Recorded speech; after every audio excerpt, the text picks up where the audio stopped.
So you know those noises that I've been consistently hearing in the basement? Hey, just a second. Actually, I need to make a call real quick. Sorry. Dang. All right. Just a second. Hello, operator. Yeah, I'd like to make a collect call. First name Brad, last name We Add a Baby Eats a Boy. Hello? Collect call from Mr. Brad. We Add a Baby Eats a Boy. Yeah, you must have the wrong number. Who was it, dear? It was Brad. They had a baby. It's a boy. Oh, how sweet. Ladies and gentlemen, we got him. Another one. I think this tight beat means that it's going down with some random thoughts and white meat too. Midwest best friends eating fast food on repeat. So come along, let's have some fun and go ahead, get on your feet, cause it's the Ghostrunners podcast. Every Monday morning we're taking back Ghostrunners podcast.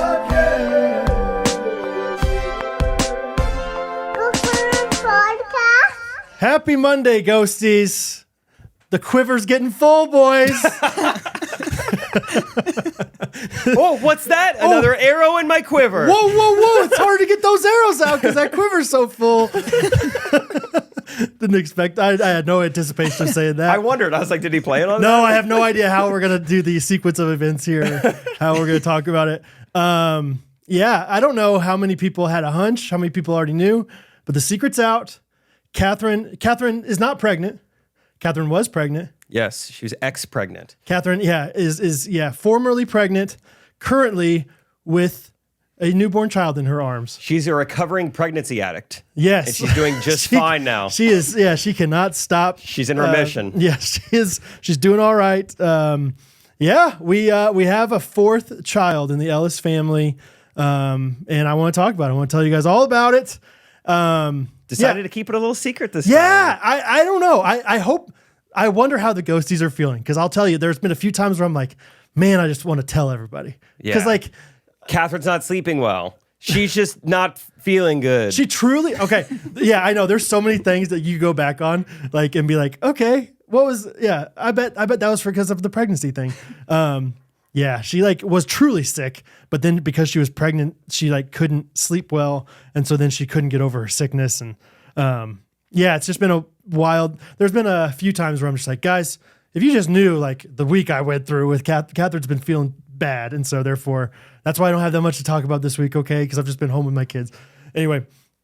But yeah, I think, so just so you guys know, each one of us is keeping a secret at all times. So Brad's is over with. Me and Timon have got some big ones for the rest of the year. Yeah. So stay tuned. And that's what it is I don't want the ghosties to start thinking are they not telling us everything? Which of course there's things I'm sure that we're not telling you about our lives, but not intentionally. I feel like we scrap and claw to think of anything we could talk about on this podcast. We're not like one of the things on my notes is I found an eyebrow hair that was really long the other day. My goodness. Last week it was the color of mugs you've been enjoying. Yeah, exactly. It's not I don't know. Brad just has these huge secrets that he's not telling people. So anyway, it was an odd. I don't know why we chose to just let's just keep it. It was one of those things where how are we going to tell him? And I was like, what if we just don't tell him? And tell him when it's here. And then one day it's just oh yeah, by the way, we had a kid.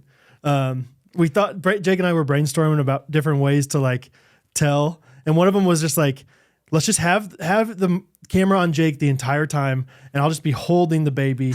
And the first time the baby makes noise, we'll just pan over to me and be like, "Oh, it's my baby." You guys didn't know?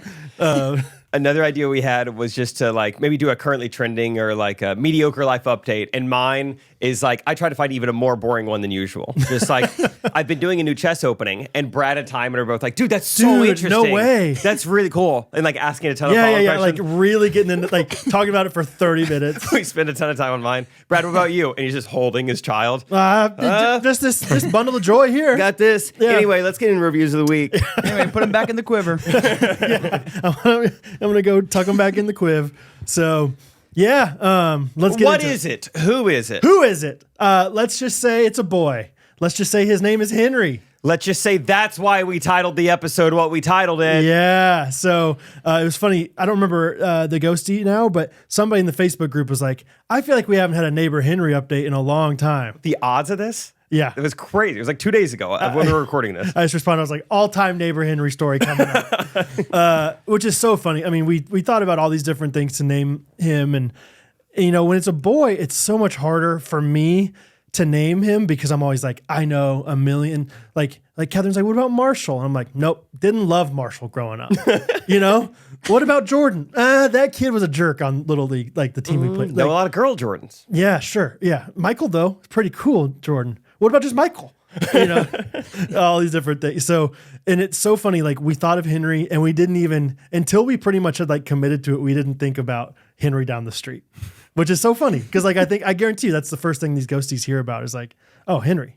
And I know a lot of ghosties are going to be wondering, does neighbor Henry even exist? Was he ever a real person? Or is this all just like a 3-year plan of me finding my own neighbor Henry? Right. It's up to you to decide. There is no trust in the ghosty universe anymore. Anything's up for Like, grabs. I don't even think Timon's a real kid. They're just hiring. Have you seen that? Timon's AI? Timon's AI. Yeah. That's a great conspiracy. A-tie. We need more Ghostrunner conspiracies or Yeah. Gene Schwartz conspiracy. Anything in the universe. I like Timon's AI. Timon's AI. I like that time. Have you seen the conspiracy about how Timon's just Scott, but Scott got hit in the nuts and so he talks higher? Have you seen that one? Permanently. Yeah. I have seen that one. what I've seen else? that Timon is with Kate Middleton and is Yes, doing her photo that's editing. right. And Yeah. that's why he botched it. Yeah. Jake Allen is actually going to be hired. The guy that's doing all the AI Yes. for us, all those images for Kate Middleton because they need somebody better. Let him botch. So anyway, yeah, let's just get into the story with Henry. Henry Lee is his name. Henry Lee Ellis. So if you guys don't know, if you haven't been a ghostie that long, When a man loves a woman.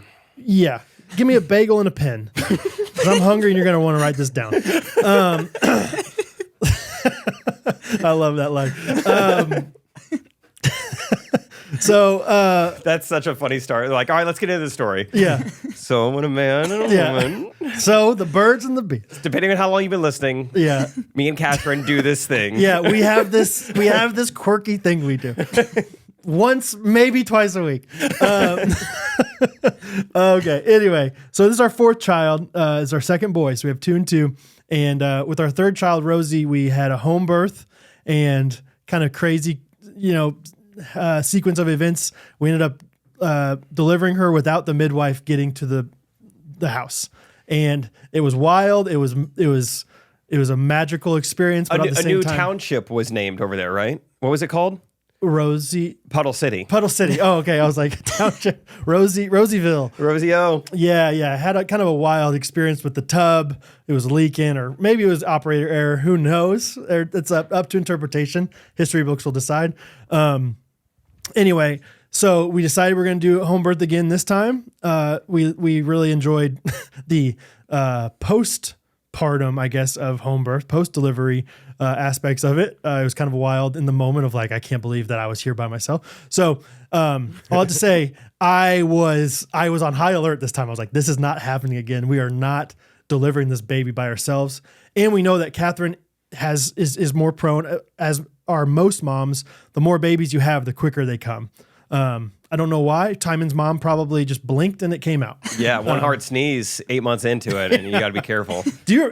Let's pause, Timon. Do you remember any of your brothers or sisters being born? Oh yeah, Yeah? or Your mom being in labor? yeah, like just knowing that that's going on. Yeah, Really? Okay. 100%. Because I'm the youngest. Jake, you were 3 years old when your sister was born, so I Yeah. have no recollection of that. I don't remember much either. Oh, Do you remember how quick was it fast for your mom? I don't know. I don't think it's ever been. I've never heard that it goes quicker as you've gone. So maybe Okay. it's just some people. Okay. But Well, yeah. I'll just say I was, quick on the trigger.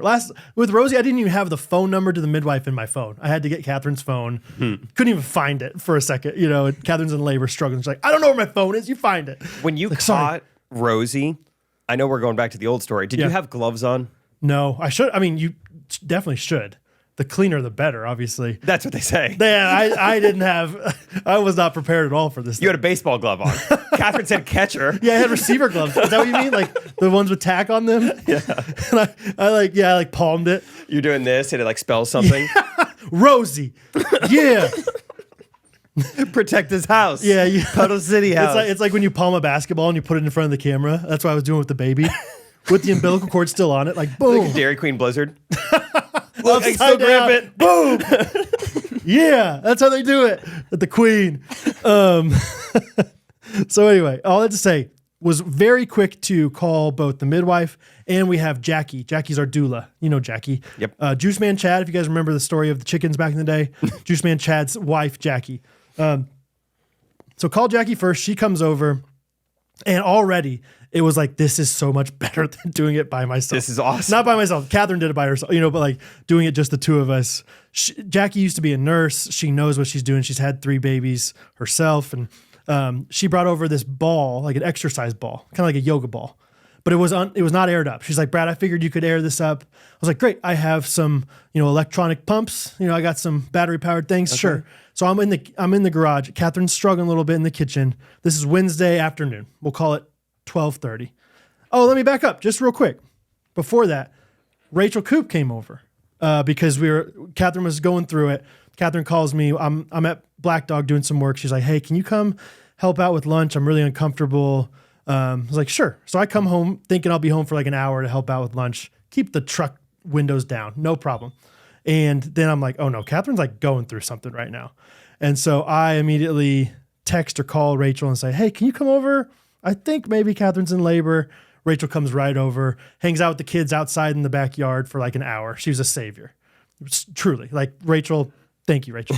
While Rachel's, doing that, I call my mom. My mom comes and gets the kids eventually. So anyways, just Jackie and Catherine and me, and I have this ball. And this freaking ball was the death of me, dude. What's the best case scenario with the ball? What does the ball get used for? I think it just like to work out. Yeah. So no, I think she can sit on it and just like it alleviates pain or like, because when you're in labor, the contractions just make it feel like you're just having really intense cramps. I think. Okay. Women out there, I apologize if that's completely wrong. It's just cramps. It's just like a little bit worse than like, when you get a Charlie horse? It's like a side stitch. It's kind of like a Charlie horse, but just like in a different area of your body. Like your funny bone. Like, ow. Yeah, I don't know. So I think maybe it's supposed to alleviate pain or like, I don't know. But I don't know. Okay. Something about like, hey, sit on this and see if it makes it feel better. Dude, I could not blow up this ball. I don't know what was going on. But I came out, I went to the garage to blow it up and I came back like visually sweating from finally getting this ball blown up. And they're like, you're okay? I'm like, yeah, I'm good. Got it. I got the ball. And then Catherine sits on it and it wasn't blown up enough. And I was like, all right, I'll be back. Get more ball there. So that's a bummer when Catherine has to push out a baby and all you have to do is blow up the ball and you're having trouble blowing up the ball. Exactly. There's a million times where it's like, dang, I have nothing to complain about, but I want to complain right now. Like, yeah, there was a time where she's laboring. She's like screaming in pain. And I'm like, man, my back is kind of getting tight down here. I could use a ball. Oh, and my knees were like right on the hardwood with like no cushion. And I have kind of bad knees. I was like, man, there's some scar tissue in here. It's really hurting me. And I'm like, shut up, dude. You're never going to get to complain ever, except for on your podcast. So anyway, that would hurt. Hardwood's on the knees, dude. It hurt. It hurt really bad. And there was one point where I was like trying to shift my weight from one knee to the other, but I had both knees on the ground and like all my weight was on it as I was like trying to shift, and it was just like, oh. But of course, she's like struggling through it. So it feels like a very beta move to sit crisscross applesauce while your wife is giving birth. So I feel like you do have to be on your knees. You can't just sit Gentlemen, there. Take a knee. Is crisscross applesauce okay? Crisscross applesauce is a beta move, period. Just right? in any point. Once you're past kindergarten. Butterflies like on the ground, Yeah, butterflies. Yeah. I would always fart during those. For yeah, whatever reason. It opens it up. Yeah. That's like a contraction, basically. Mm-hmm. So anyway, but she started struggling, so I knew it was like, it's go time. Here we go. And so, yeah, Jackie was awesome. This is so classic Catherine. Like, this is classic, like, our birth stories. Catherine, earlier that day, had started making cinnamon rolls. And so it was like halfway done. You're a baker now. You understand how it goes. Yeah. We can talk about that later. But she had it, she had like mixed up the dough in the KitchenAid. So the dough was just there. And Jackie gets there and she's like, well, I'll make your cinnamon rolls for you. Hey. And I I'm used like, to be a nurse. This is wild. This is awesome. And so she's literally like, as Catherine is like so much better in laboring the through hospital. this. Yeah. As she's like laboring through this, Jackie's like, Brad, do you have any parchment paper I could borrow? And I was like, absolutely I do. And I'm like, how fun would it be if like the minute you get done making the cinnamon rolls, you know, the baby comes out. Ding, baby's here. Bun in the oven, no longer. So anyway, all that to say, Catherine was going through it and I got the tub, we got the tub out, filled up the tub. This was another thing, like kind of like the ball where I was like irrationally proud of like my responsibility in the very small things. Like a couple months ago, we got a new water heater. So now we have 2 water heaters. Okay. 80 gallons worth, baby. And so because we were not having enough hot water, and so I filled up the tub and I was like, how's that water temperature? Like you guys like that temperature? Does it feel good? Like I was feeling it, you know, like 15 minutes later, I was like, still pretty warm. Still pretty good, Still pretty good, huh? Jackie, they ever have this in the hospitals? I doubt it. The midwife like got in there and she like put her thermometer in the water. She's like, that might be a little too hot for the baby to come out. I was like, you're darn right it is. That's pretty good freaking water, isn't it? That baby's going to be screaming. Yeah. Anyway, Catherine's struggling through it. I mean, so there's something in pregnancy and delivery called transition. Have you heard that word? Heard of the word. Yeah. Sorry. The term is like basically from going from like, this is uncomfortable to like, holy cow, here we go. Time to push. I don't know exactly what this means, but there's something called a ring of fire. Mm-hmm. I don't want to know too much, but I know that's a term. Yeah, I know. There was one thing I was like, maybe I should say that on the podcast. And Catherine goes, if you say that, Jake will pass out. And I was like, okay, you're right. I probably shouldn't say that. Yeah. I'll tell you later. Timeless computer will die. Yeah, exactly. AI.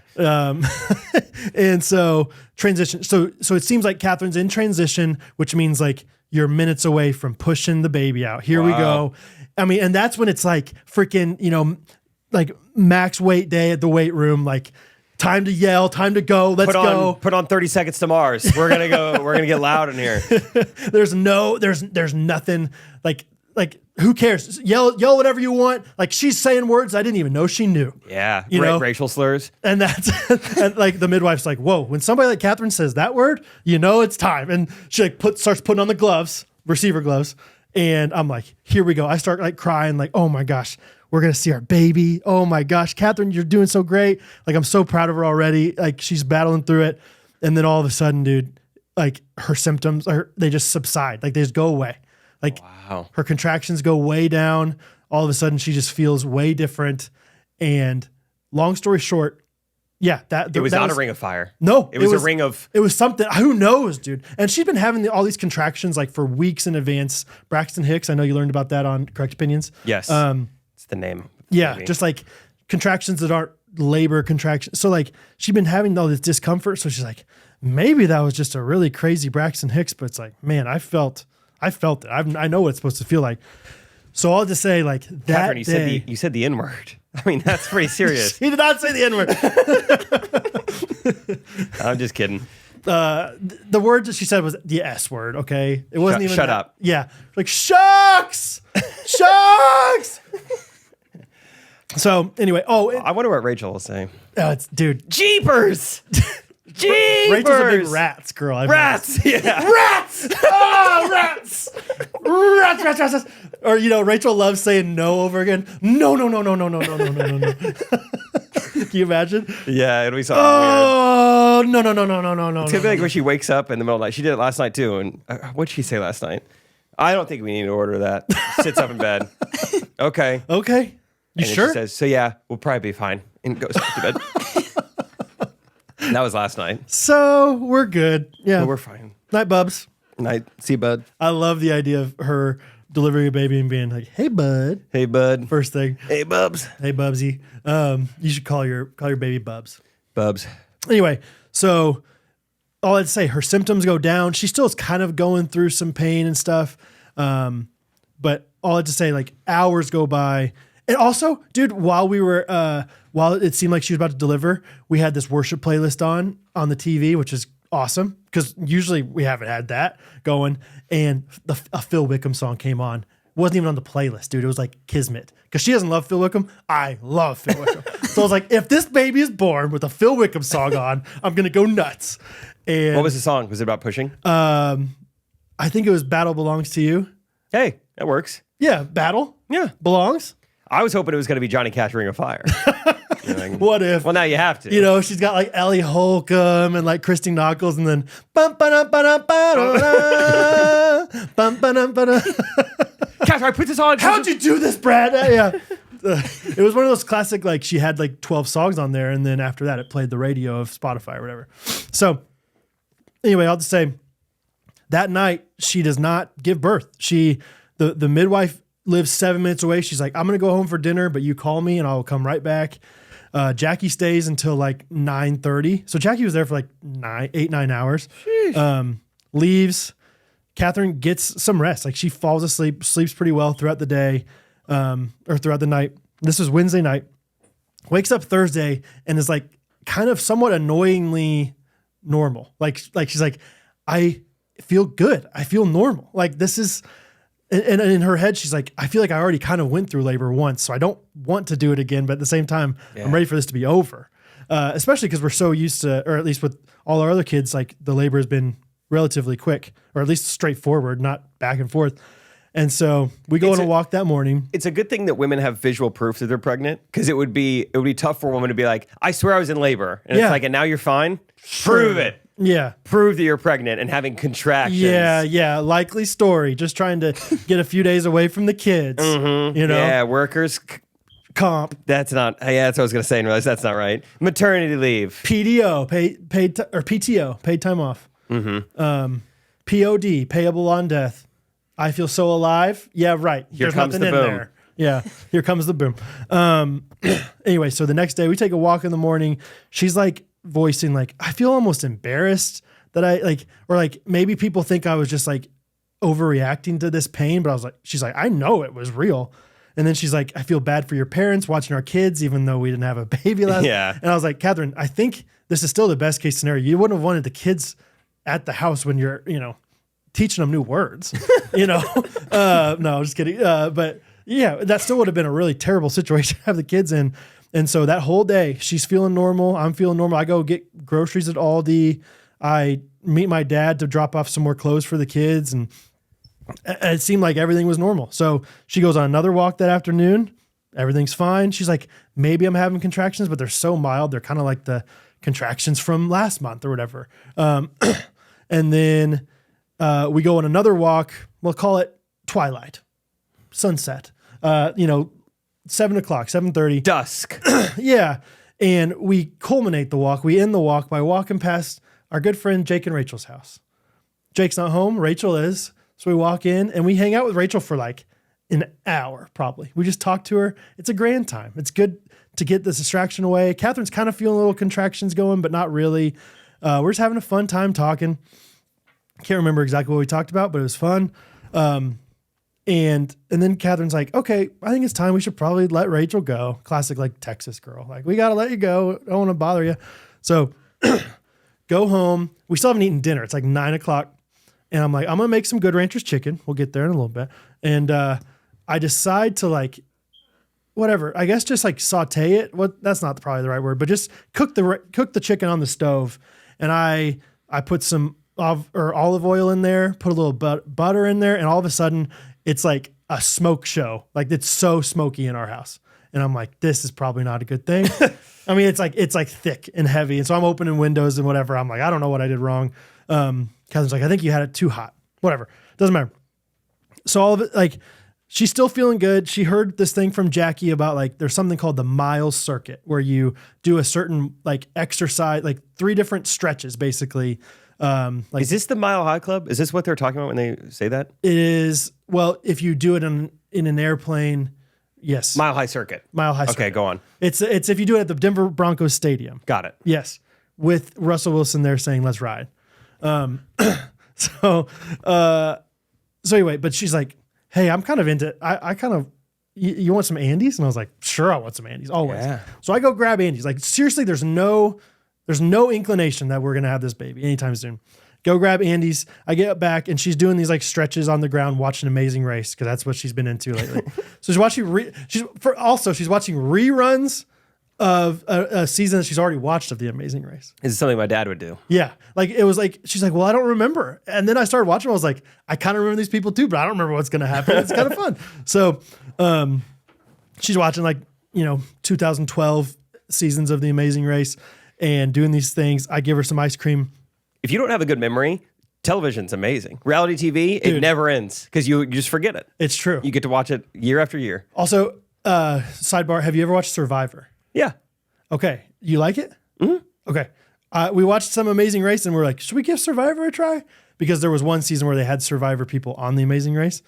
Oh, that's and cool. I watched it for like 5 minutes and I was just found myself making fun of it the whole time. I was like, I think I'm just going to like hate on it because it's not The Amazing Race. Wow. So I didn't know what was going on really or anything like that. But anyway. Yeah, Survivor's awesome. I mean, they made like 45 seasons of it. I know. So it gotta people be pretty, are obsessed with it. And so I'm like, I think I love The Amazing Race traveling aspect though. Too much. So I'm like, wait, they don't travel ever. One island? They're on the same island the whole time. So what are you doing there? Anyway, has her Andes and she's like, whoa, I'm starting to feel some contractions. And so you're like, that's the chunky monkey. Kid. Exactly. That's the snow monster acting up on you. And so I'm trying to like read what she's like, no, I think these are like some real ones. I think that stretching thing, or maybe the Andes, maybe dairy gets it going. So I text Jackie kind of casually because I felt bad about yesterday of being there for 9 hours or whatever. Boy who cried wolf baby. And that's what the midwife, as she was leaving, she's like, do not feel like you're the girl who cried wolf. Like, do not feel bad about calling us back if you need to. Like, I like this midwife. What's her name? Amber. Sacred Song is the name of her midwifery. Oh, she got her own little LLC or something? Oh, dude, she's running some things. Yeah. Okay. So she, shout out to Sacred Song. So anyway, I text Jackie and I'm like, hey, if you can come over in the next like hour or so, that'd be great. And if you want a third left of the Andy Snow Monster, come on over. It's completely melted now, but it's the good part. And she lives like 30 minutes away, Jackie does. Oh, that's a bigger ask. Yeah. Yeah, exactly. It's like, and it was 11 o'clock at night at this point, I think. So it's kind of late. I was like, it seems like she's going through it. So then I texted Amber too. I was like, just letting you know, it seems like her contractions are getting more intense. Amber goes, great. Let me know when they're 4 minutes apart. So if you understand what that, I mean, it's just basically like when they start versus when the next one starts. And so I was like, okay. Catherine's going through it, dude. Ring of Fire's coming on strong. Whatever's going on. Yeah. S. Not really, but and so I mean, we're going through it, whatever. I text. Oh, sorry. Well, one little thing I just forgot to say is the night before on Wednesday, there was thunderstorms and tornadoes. And I was like, how cool would it be if the electricity went out and we just had this baby in a freaking thunderstorm? Like, just like the only thing, it's like, yeah. So anyway. I wanted to text you that night, but I knew last I heard you guys were having a baby. So I'm not going to text Brad because I had been seeing like golf ball sized hail, baseball sized hail in Shawnee. Yes. And so I was like, Rachel, are you there? She's like, no, I'm at a game night, Prairie Village. I was like, are we getting like crazy hail? I'm like, oh, I probably shouldn't text Brad, but did we get hail? I mean, marbles maybe. Like, but Edwardsville, which is 20 miles, 15 miles away, maybe not even, they had baseball sized hail. Fun. I know. How wild would that be? It's just like raining cats and dogs with hail and thunderstorms and everything. Anyway, it didn't happen. So anyway, Catherine's going through it. And so I'm like, she said, midwives, call me when they're 4 minutes apart. They were 5.5 minutes apart at this point, but I'm like, I can tell. Catherine can really tell. She's like, this baby is coming quick. So I called my midwife. I looked back at my phone. It was 11:58. Like I said, midwife 7 minutes away. Therefore, she could theoretically get there at 12:05. I definitely woke her up. I could tell. Yeah. And so Catherine's, struggling through it. Jackie is supposedly on her way, but she's far, whatever. She's 30 minutes away. And so it's just us again. And I was like, starting to put on the football gloves. I'm going to go to the garage. I'm going to get my trusty football and my gloves. We can play some catch. Upturned bucket. You're going to sit on it. All right. Here we go. Hey, get a rip now here, kid. Here we go. Yep. Come on now. Hey, here we go. Here. Hey, 2-1 count. Get your slider. His name's going to be Henry. So, so anyway, I'm like, we are going to freaking do this again. I can't believe this. It's happening. And so the entire time I am like peering out both windows, like, because you can we have a front and a back driveway. So I'm like, please. And there were a few times where like cars would like turn onto our street and I'd be like, oh, and it's not them. It's like, come no. But I'm trying to stay calm the whole time because Catherine's like just struggling, keeping her eyes closed, like, basically like just dying in this tub. And like, oh, and I'm like, you're doing great. And I'm just looking around. Come on. Head on a swivel. Finally, I hear the front door open, Amber. And I'm like, she's in here. Like, of course she is. She knows exactly where she is. Come on. And she came at 12, like Amber came at 12:15. Catherine battled through it. Jackie came, I believe, at like 12:30, maybe 12:25. Okay. And I mean, Catherine's going through this thing and she literally, she's like, I can't do it. Like, she was mentally down at a zero. Like, she was like, I can't do it. And I didn't know what to say. I was like, you have to. I was like, you're doing it. You already have 3 times. So you've already done it. Exactly. There's no rationalizing. Like, yes, you can do it. Yeah, there's proof. Their names are Hattie, Bo, and Rosie. Like, yes, you can. And she's like, I can't do this. And then that's when it was awesome to have this midwife who's a Christian. She started praying. She's like, Lord, give her strength, And Catherine's like, yes. And then all of a sudden, dude, just boom, boom with Phil Wickham. No, not really. Henry comes out, and dude, it's one of those things. I don't care if it's your 4th kid, your 1st kid, your 8th kid. Like, you were just so unbelievably excited and proud of your wife, and like, holy crap, you did it! You did it! A baby came out of your wife. You did it! You are amazing. Like, I'm so proud of you. And like, that's where I always get so emotional. I get emotional for my kid, obviously, of like, holy cow, please, like, Lord, let me steward this child so well. But in the moment, you're just like, I am so proud of you. Like, because you can just tell it is the worst pain. This is the hardest thing. But look at the end result. Look how, wonderful it is. And so there he is right there, man. It's awesome. So he was born at 12:34 a.m.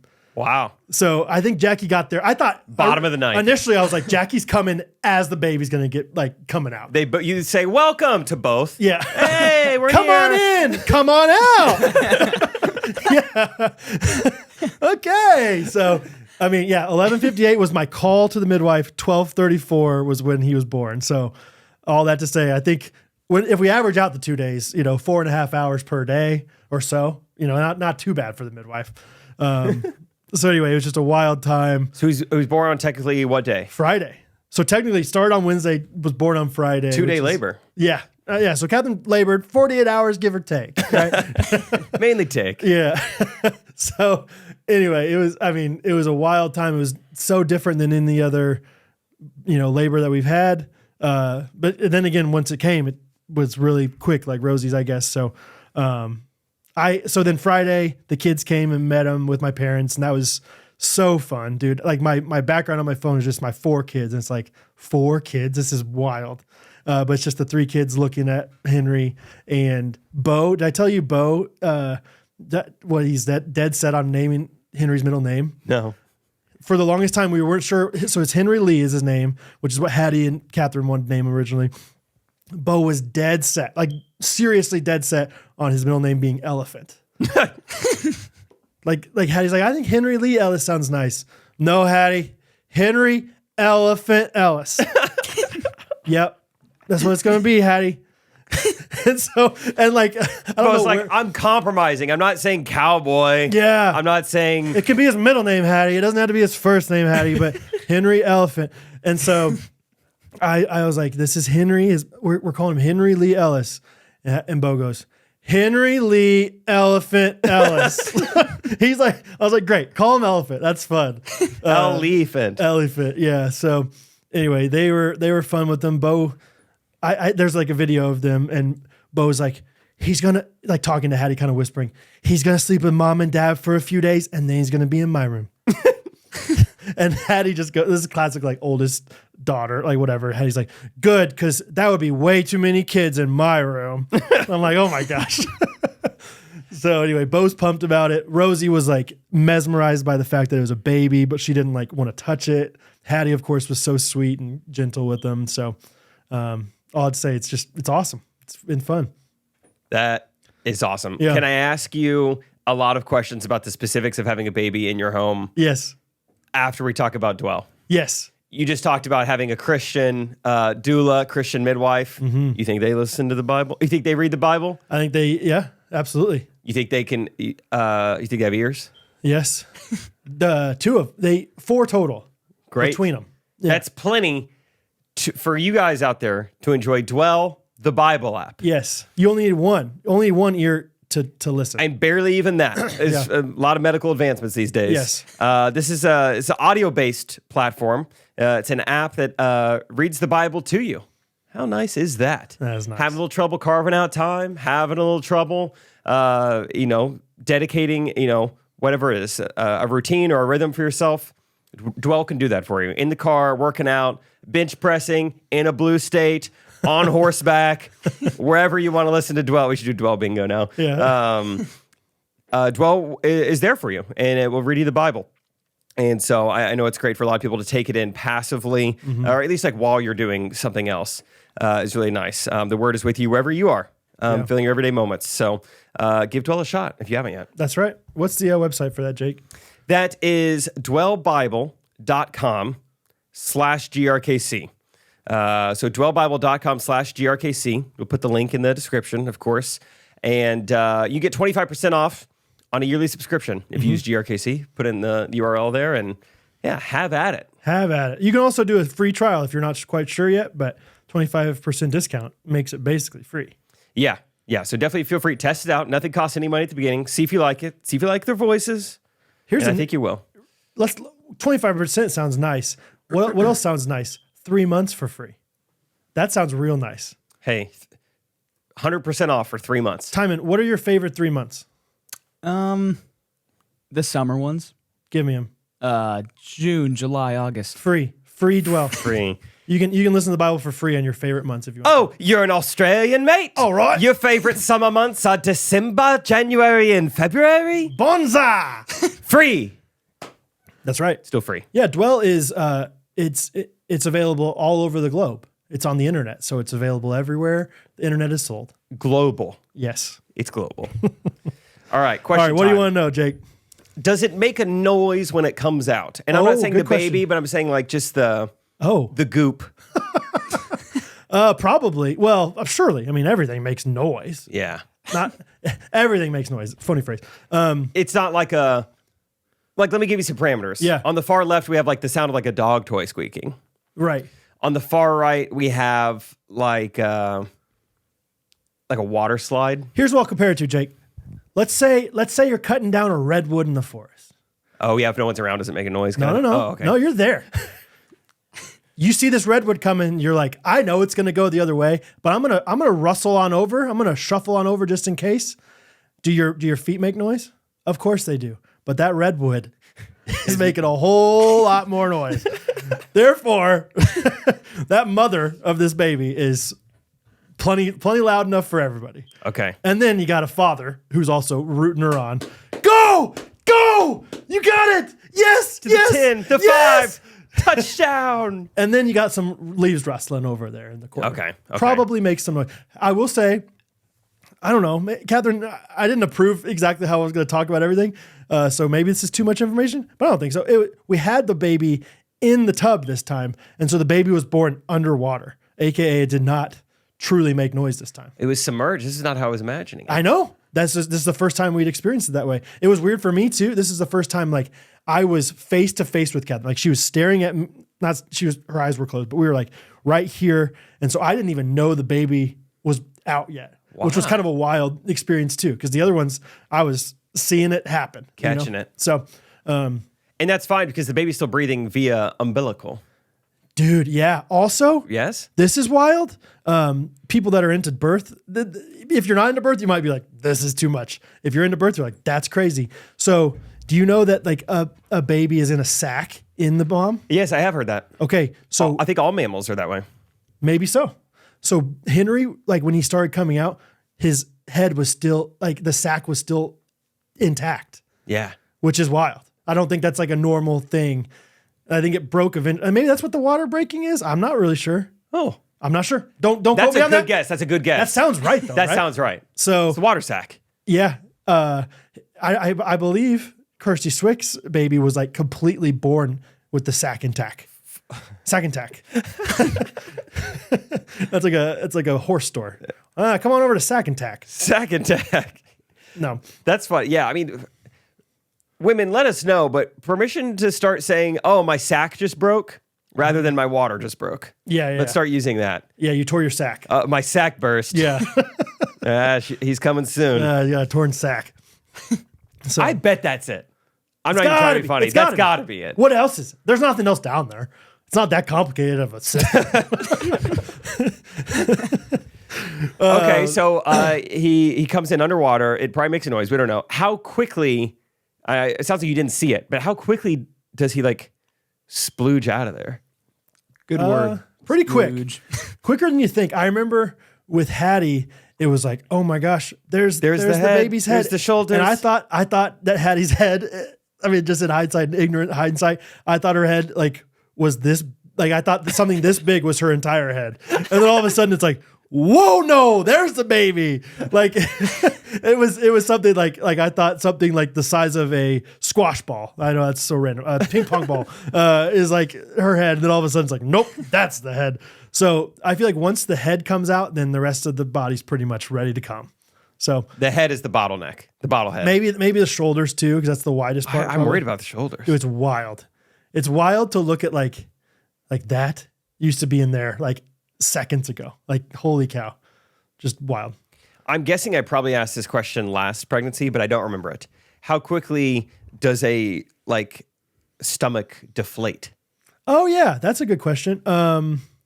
I don't know if it's like a, every one size fits all kind of thing. And I assume it's not like you just, let your fingers off the balloon and like a.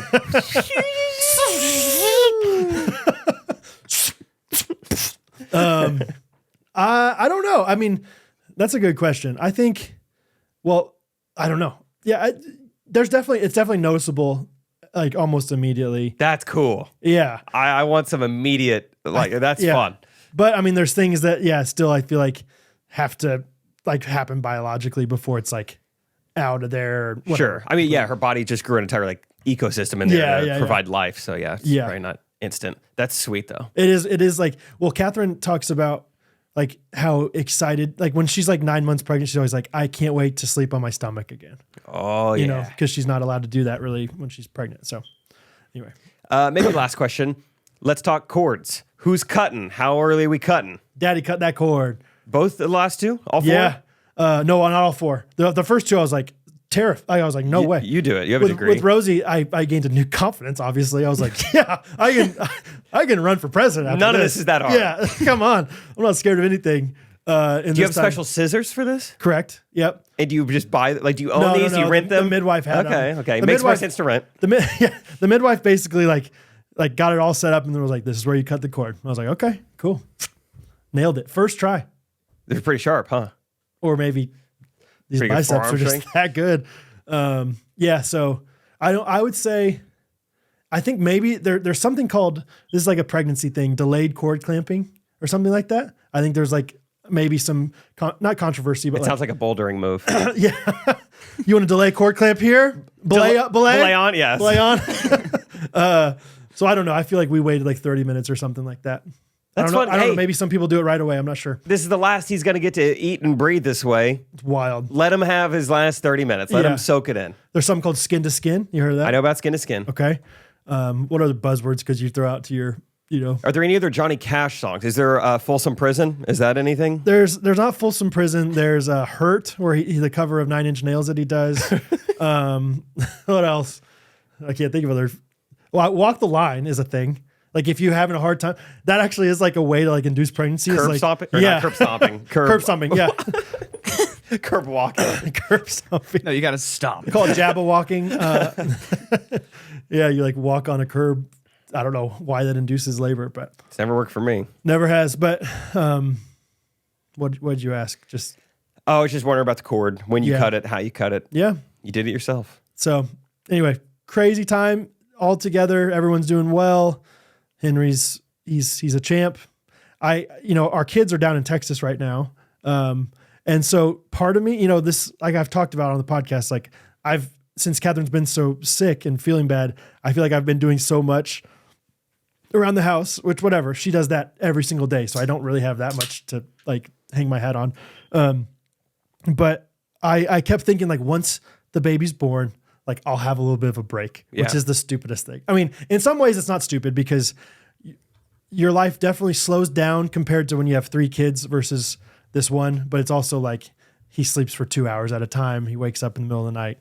And so it's been more slow pace. It's been quieter around our house, but it's not like I'm not still doing plenty of things. But we did watch a movie with you last night, which was fun. Yeah, a little 90s movie night, 90s action movie night. What was it, The Client? Yeah, we watched The Client last night. Yeah. Got a couple more in the hopper. Yeah. What did we, I'm trying to remember what we added to the list. Lincoln Lawyers in there, potentially, even though that's not 90s. Yeah. But it's like takes place in the 90s, I feel like, or around there, so it feels 90s-ish. What did we add to the list? We were excited. There were 2 movies we were really excited about. Let's take it to the ghosties for a vote. Catherine was baffled that Rachel and Jake hadn't seen You've Got Mail. And I was like, Catherine, I don't think that's as popular of a movie as you think it is. Especially for men and even for women. I don't think like everyone's seen it. I doubt most men my age have seen You've Got Mail, but I would think a lot of women have seen it. What was the other, like, we were excited about it. Dang it. We'll think of it eventually. Yeah. I mean, just the Tommy Lee Jones era. It was so funny. Like Rachel, like, she's like, how do you know all these people? And we're like, I don't know. How do you not?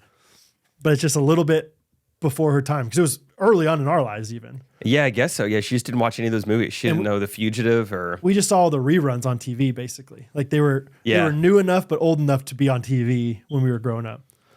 Let me see if I can find it on Plex. Your Plex watch list? Yeah. Yeah, it was fun though. The Client, a little Susan Sarandon action, which Rachel was reading it. We're like, here's kind of the cast. It's got so-and-so in it. It's got this. And Rachel's like, oh, Susan Sarandon's in this? Susan Sarandon. Which she had kind of a bad view of the TV. And like, so Craig could see the N in there, but still. So the whole movie, we're just talking about Sarandon. Like, Sarandon's got a little fight to her. Hey, Sarandon. Sound like a dinosaur. Did you find it? Yes. It was Green Mile. Green Mile. Yes, I think I'm the only one who's seen it. Yeah. It's great. 3-hour-long movie, though.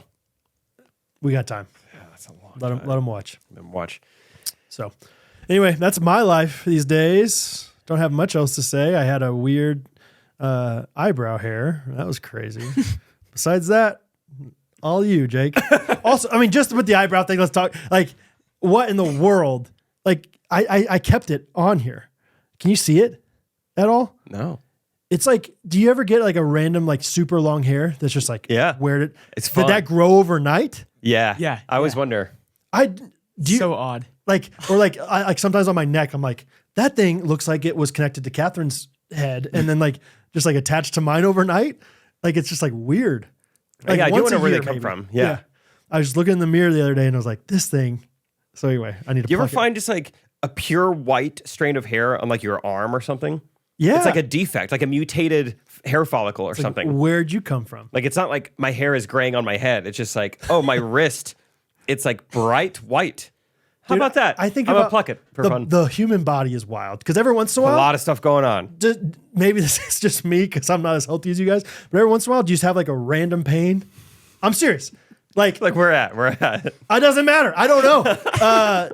I genuinely don't know. Like, maybe in my leg or so. I can't think of exactly where it'd be. I mean, it's just randomly in the body and it happens for 2 seconds and goes away. And it's like, that was kind of a sharp pain, but I wasn't doing anything. I wasn't like eating a certain thing or like, I don't know. I wasn't sitting in one place for too long. Like, it was just like, that was weird. I'm going to worry about that if it happens again.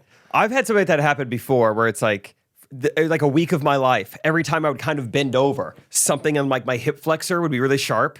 It didn't feel like it was a muscle. It's like, and there's not organs there. I don't know what that is. Yeah. Hopefully that goes away. And it did. But see, at least that's a pattern where like every time you do one thing, that happened. Like, it's just like, I don't know what that was. Yeah. That was weird. I relate more to Jake's thing than you. Okay. I think. Yeah, maybe that's just me. I don't know. Or like a random, like, I don't know. Maybe I'm just dying. Who knows? You ever see those? You ever like looking at like a kind of a light blue sky and all of a sudden you see those things in your eyes and you start following this like little thing in your eye? Oh, I call them the aura. You call them the aura? To who? You named them. Well, are you talking about like just like little dots in your eyes? Yeah, like little smudges. I don't know what to call them exactly. It's like they'll like float, like Let's call fall them auras. downward Kind of slowly. floating. Kind You can kind of follow them a little bit. Uh-huh. Well, that's what I used to get migraines back in high school, and that was like a symptom that I knew was coming on. Was like I would start to see spots as I was like looking at people. These might be different kind of spots of what we're talking about. Yeah. Dang. I really want to relate to you guys. Yeah. I've looked at the sky and seen spots. All right, I'll look at the sky today and see if we're talking about. I just every now and then I feel like I'm never looking for it, and then you're just like see something. It's like you went from like vision way out here to like vision like right here, and you're like looking in your own eye. You're like, whoa. I feel like this. Like the sky probably makes it like because it's like one big solid color, so you can like distinguish it because it's Yep. a very like subtle thing. I feel. Yeah, it's almost always in the sky. Yeah, Anyway, totally. saw Twitter. You guys can't call yours aura though. That's my thing. Okay. All right. Saw a Twitter thread recently. It's totally normal, so we're good. Okay, sounds good. Don't worry about it. Normal for us, our stage of life. Normal for our stage. Yeah, we'll grow out of it eventually. All right. Well, I've got a lot to talk about. Yeah. I got a new neighbor, Henry, which is fun. Never Come on. even met the original neighbor, Henry. So this is good. I need to text him. And should I text him right now and say, Hey, just thought you should know? there's a new Henry in the neighborhood. See what he says? Yeah, that'd be fun. What do you think he's going to say back? No. You don't know him. So, but how many words is he going to respond back with? Between 6 and 8. Okay. God bless you and your family. Something like that. Yeah, I know. I could see him. He's old enough and like random enough where he could just be like, wonderful. Awesome. Or I could see him being like, me and Ginger will bring you over a casserole. Let us know when is a good time for you. And hope you like green beans. Hope you like Polish sausage.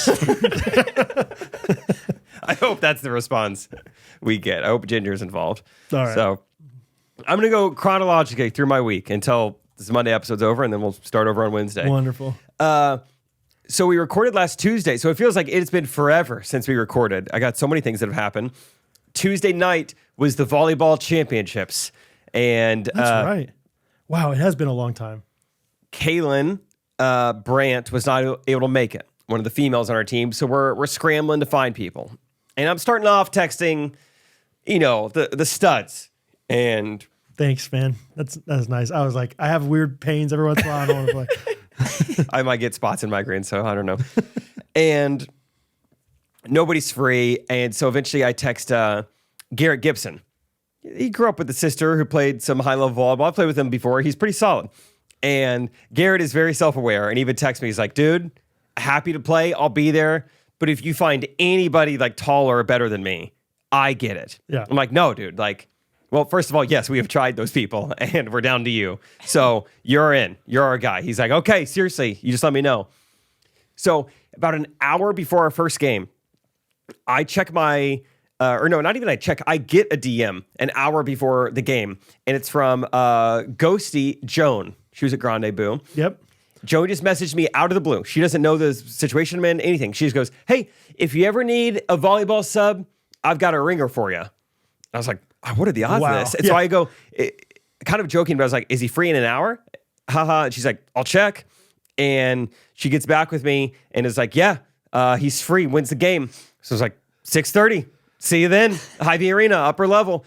And any worry that ringer had too much availability and therefore wasn't such a ringer?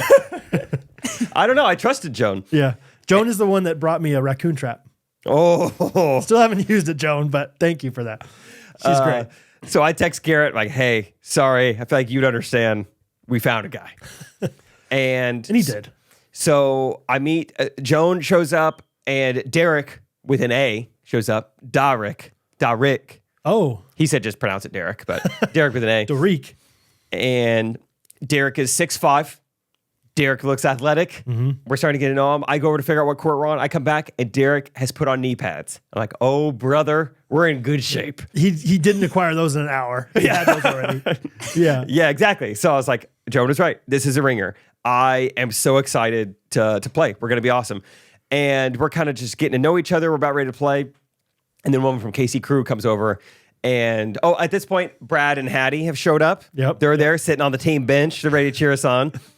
And a woman from KC Crew comes over and says, hey, just FYI, there's no subs for the tournament. And we go, oh, wow, dang. She's like, yeah, I kept meaning to send out that email, and I never did.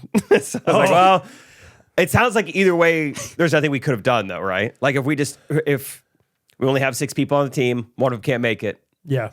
There's nothing you can do. She's like, yeah, unfortunately. Yeah. And she was like, oh, also, for several weeks when you guys needed subs, you kept bringing guys. I kept meaning to tell you, you can't have 4 guys, 2 girls. I was like, oh, all right. Well, I was curious about that. That's in the past, I guess. Because I knew that there's like a rule that a girl has to touch it every time. As far as I knew, it's just like, yeah, this girl has to touch it. Who cares how many guys are on there? Let's run 5 guys, 1 Rachel. Right.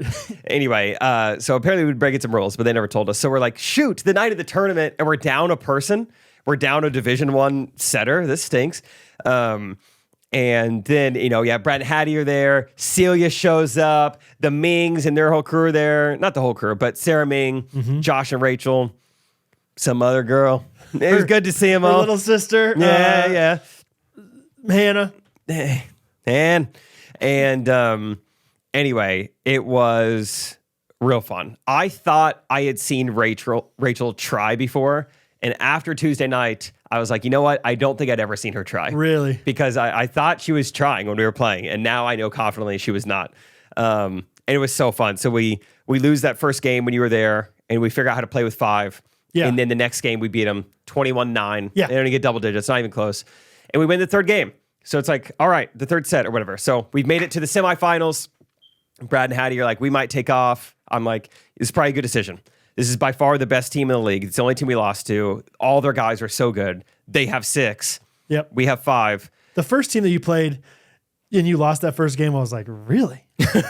I figured they would, like, just when you do the eye test, it's like these people look like they could play kind of, but not, they're like super athletically dressed. Yeah. It took a little adjustment period to figure out how to play with 5. Second game, I was like, Hattie, it's kind of close to your bedtime. Let's get out of here. I don't think it's happening much longer than this. Yeah, I mean, this team, every guy is taller than our guys. They're all solid. Yeah, they're just really, really good. There was a girl in a sweatshirt that didn't even take off the sweatshirt. I was like, yeah, that's when you know she's good. She's not even breaking a sweat in a sweatshirt. And it was 85 degrees in there, dude. Yes, it was. What's the deal with Hattie that? could not get over it. And I was like, Hattie, we're sitting. She kept saying, I'm boiling. I'm boiling. I hope when I get home, Mom has a tank top ready for me because I am boiling. I was like, Hattie, we should get ice cream all the way home. She's like, maybe we could just like put it all over our bodies to make it colder because I'm boiling. I'm like, stop. And Josh was sitting next to her, and I was like, he's gonna think you're such a crybaby. It was so hot though. It was very warm. In hindsight, we were like, man, we really should have won that first match 2 out of 3, so we didn't have to play 3 and then immediately played a really good team with 5 people. So we're drenched in sweat. We're boiling, and so I'm like, you guys can head out. Like, it's gonna take a literal miracle to beat this next team, and somehow we win the first set. Yeah. Like 21-19 or something. And we're like, how are we doing this? What just happened? How do we do that? And I think we lose the second set. It goes to a third set. And dude, I've never felt nervous playing like a rec sport like this before. It was funny. Just like it was like, we have a chance to beat this team. We only have 5. What a cool underdog story. Rachel's playing so amazing. Isaac's doing so awesome. And it's 20-20. Wow. Okay. Now it's 21-21. Okay. Now it's 22-21. They're ahead, win by 2, and they're serving to us. We have to have a perfect pass. And then we tie it up. And then it goes 22s. Then it goes 23s. It goes 24s. No team can win 2 points in a row. And then was it win by 2 or was it? It was win by 2, but they said, hey, it's I should have sent out the email. I forgot to send the email. Once you get 24, it's just whoever, rock, paper, scissors. It was first to 25 at that point. So it's just like, win by 1 once you get to 25. It was 24 all? So it's 24 all. They're serving. Winner take all at 25. This is for all the marbles. So we're like, oh my gosh, this is it. We have to have a good pass here. Pass it to Rachel. We're sent it to Isaac. We know the play. And this girl, she's serving another team. She's been solid all night. Sweatshirt? Not sweatshirt. Okay. Taller girl. Lights were too bright. Couldn't take it. The aura. Served it 16 feet out of bounds. No so way. We won the game. It wasn't even like, maybe it's like, out. It's like, good eye. It was like, what an idiot. Wow. Okay. And Guess they were not happy. I don't know what they were saying, but they pulled the official aside and talked to the official for like 5 minutes maybe. I don't even know what they're talking about. Straight up to 25. Maybe? Yeah, I don't know if it was that. I don't know if they thought we were doing something illegal. I don't know what it was, but it was like, that was so fun to beat them with 5. And then, anyway, yeah, then we played the championship game, and to be honest, kind of ran out of gas. We lose. I will say at this point, I'm just thinking like, wow, what a cool story for the podcast. Yeah. We're going to win with 5 people. They're going to make a documentary about us. They have to. This is so hard to do. We have to cover so much ground with 5 people indoor. And But when you have the best setter in the league, Rachel, you have the highest vertical in the league, Isaac, it just can cover a lot of ground. Luke did really well also. Yep.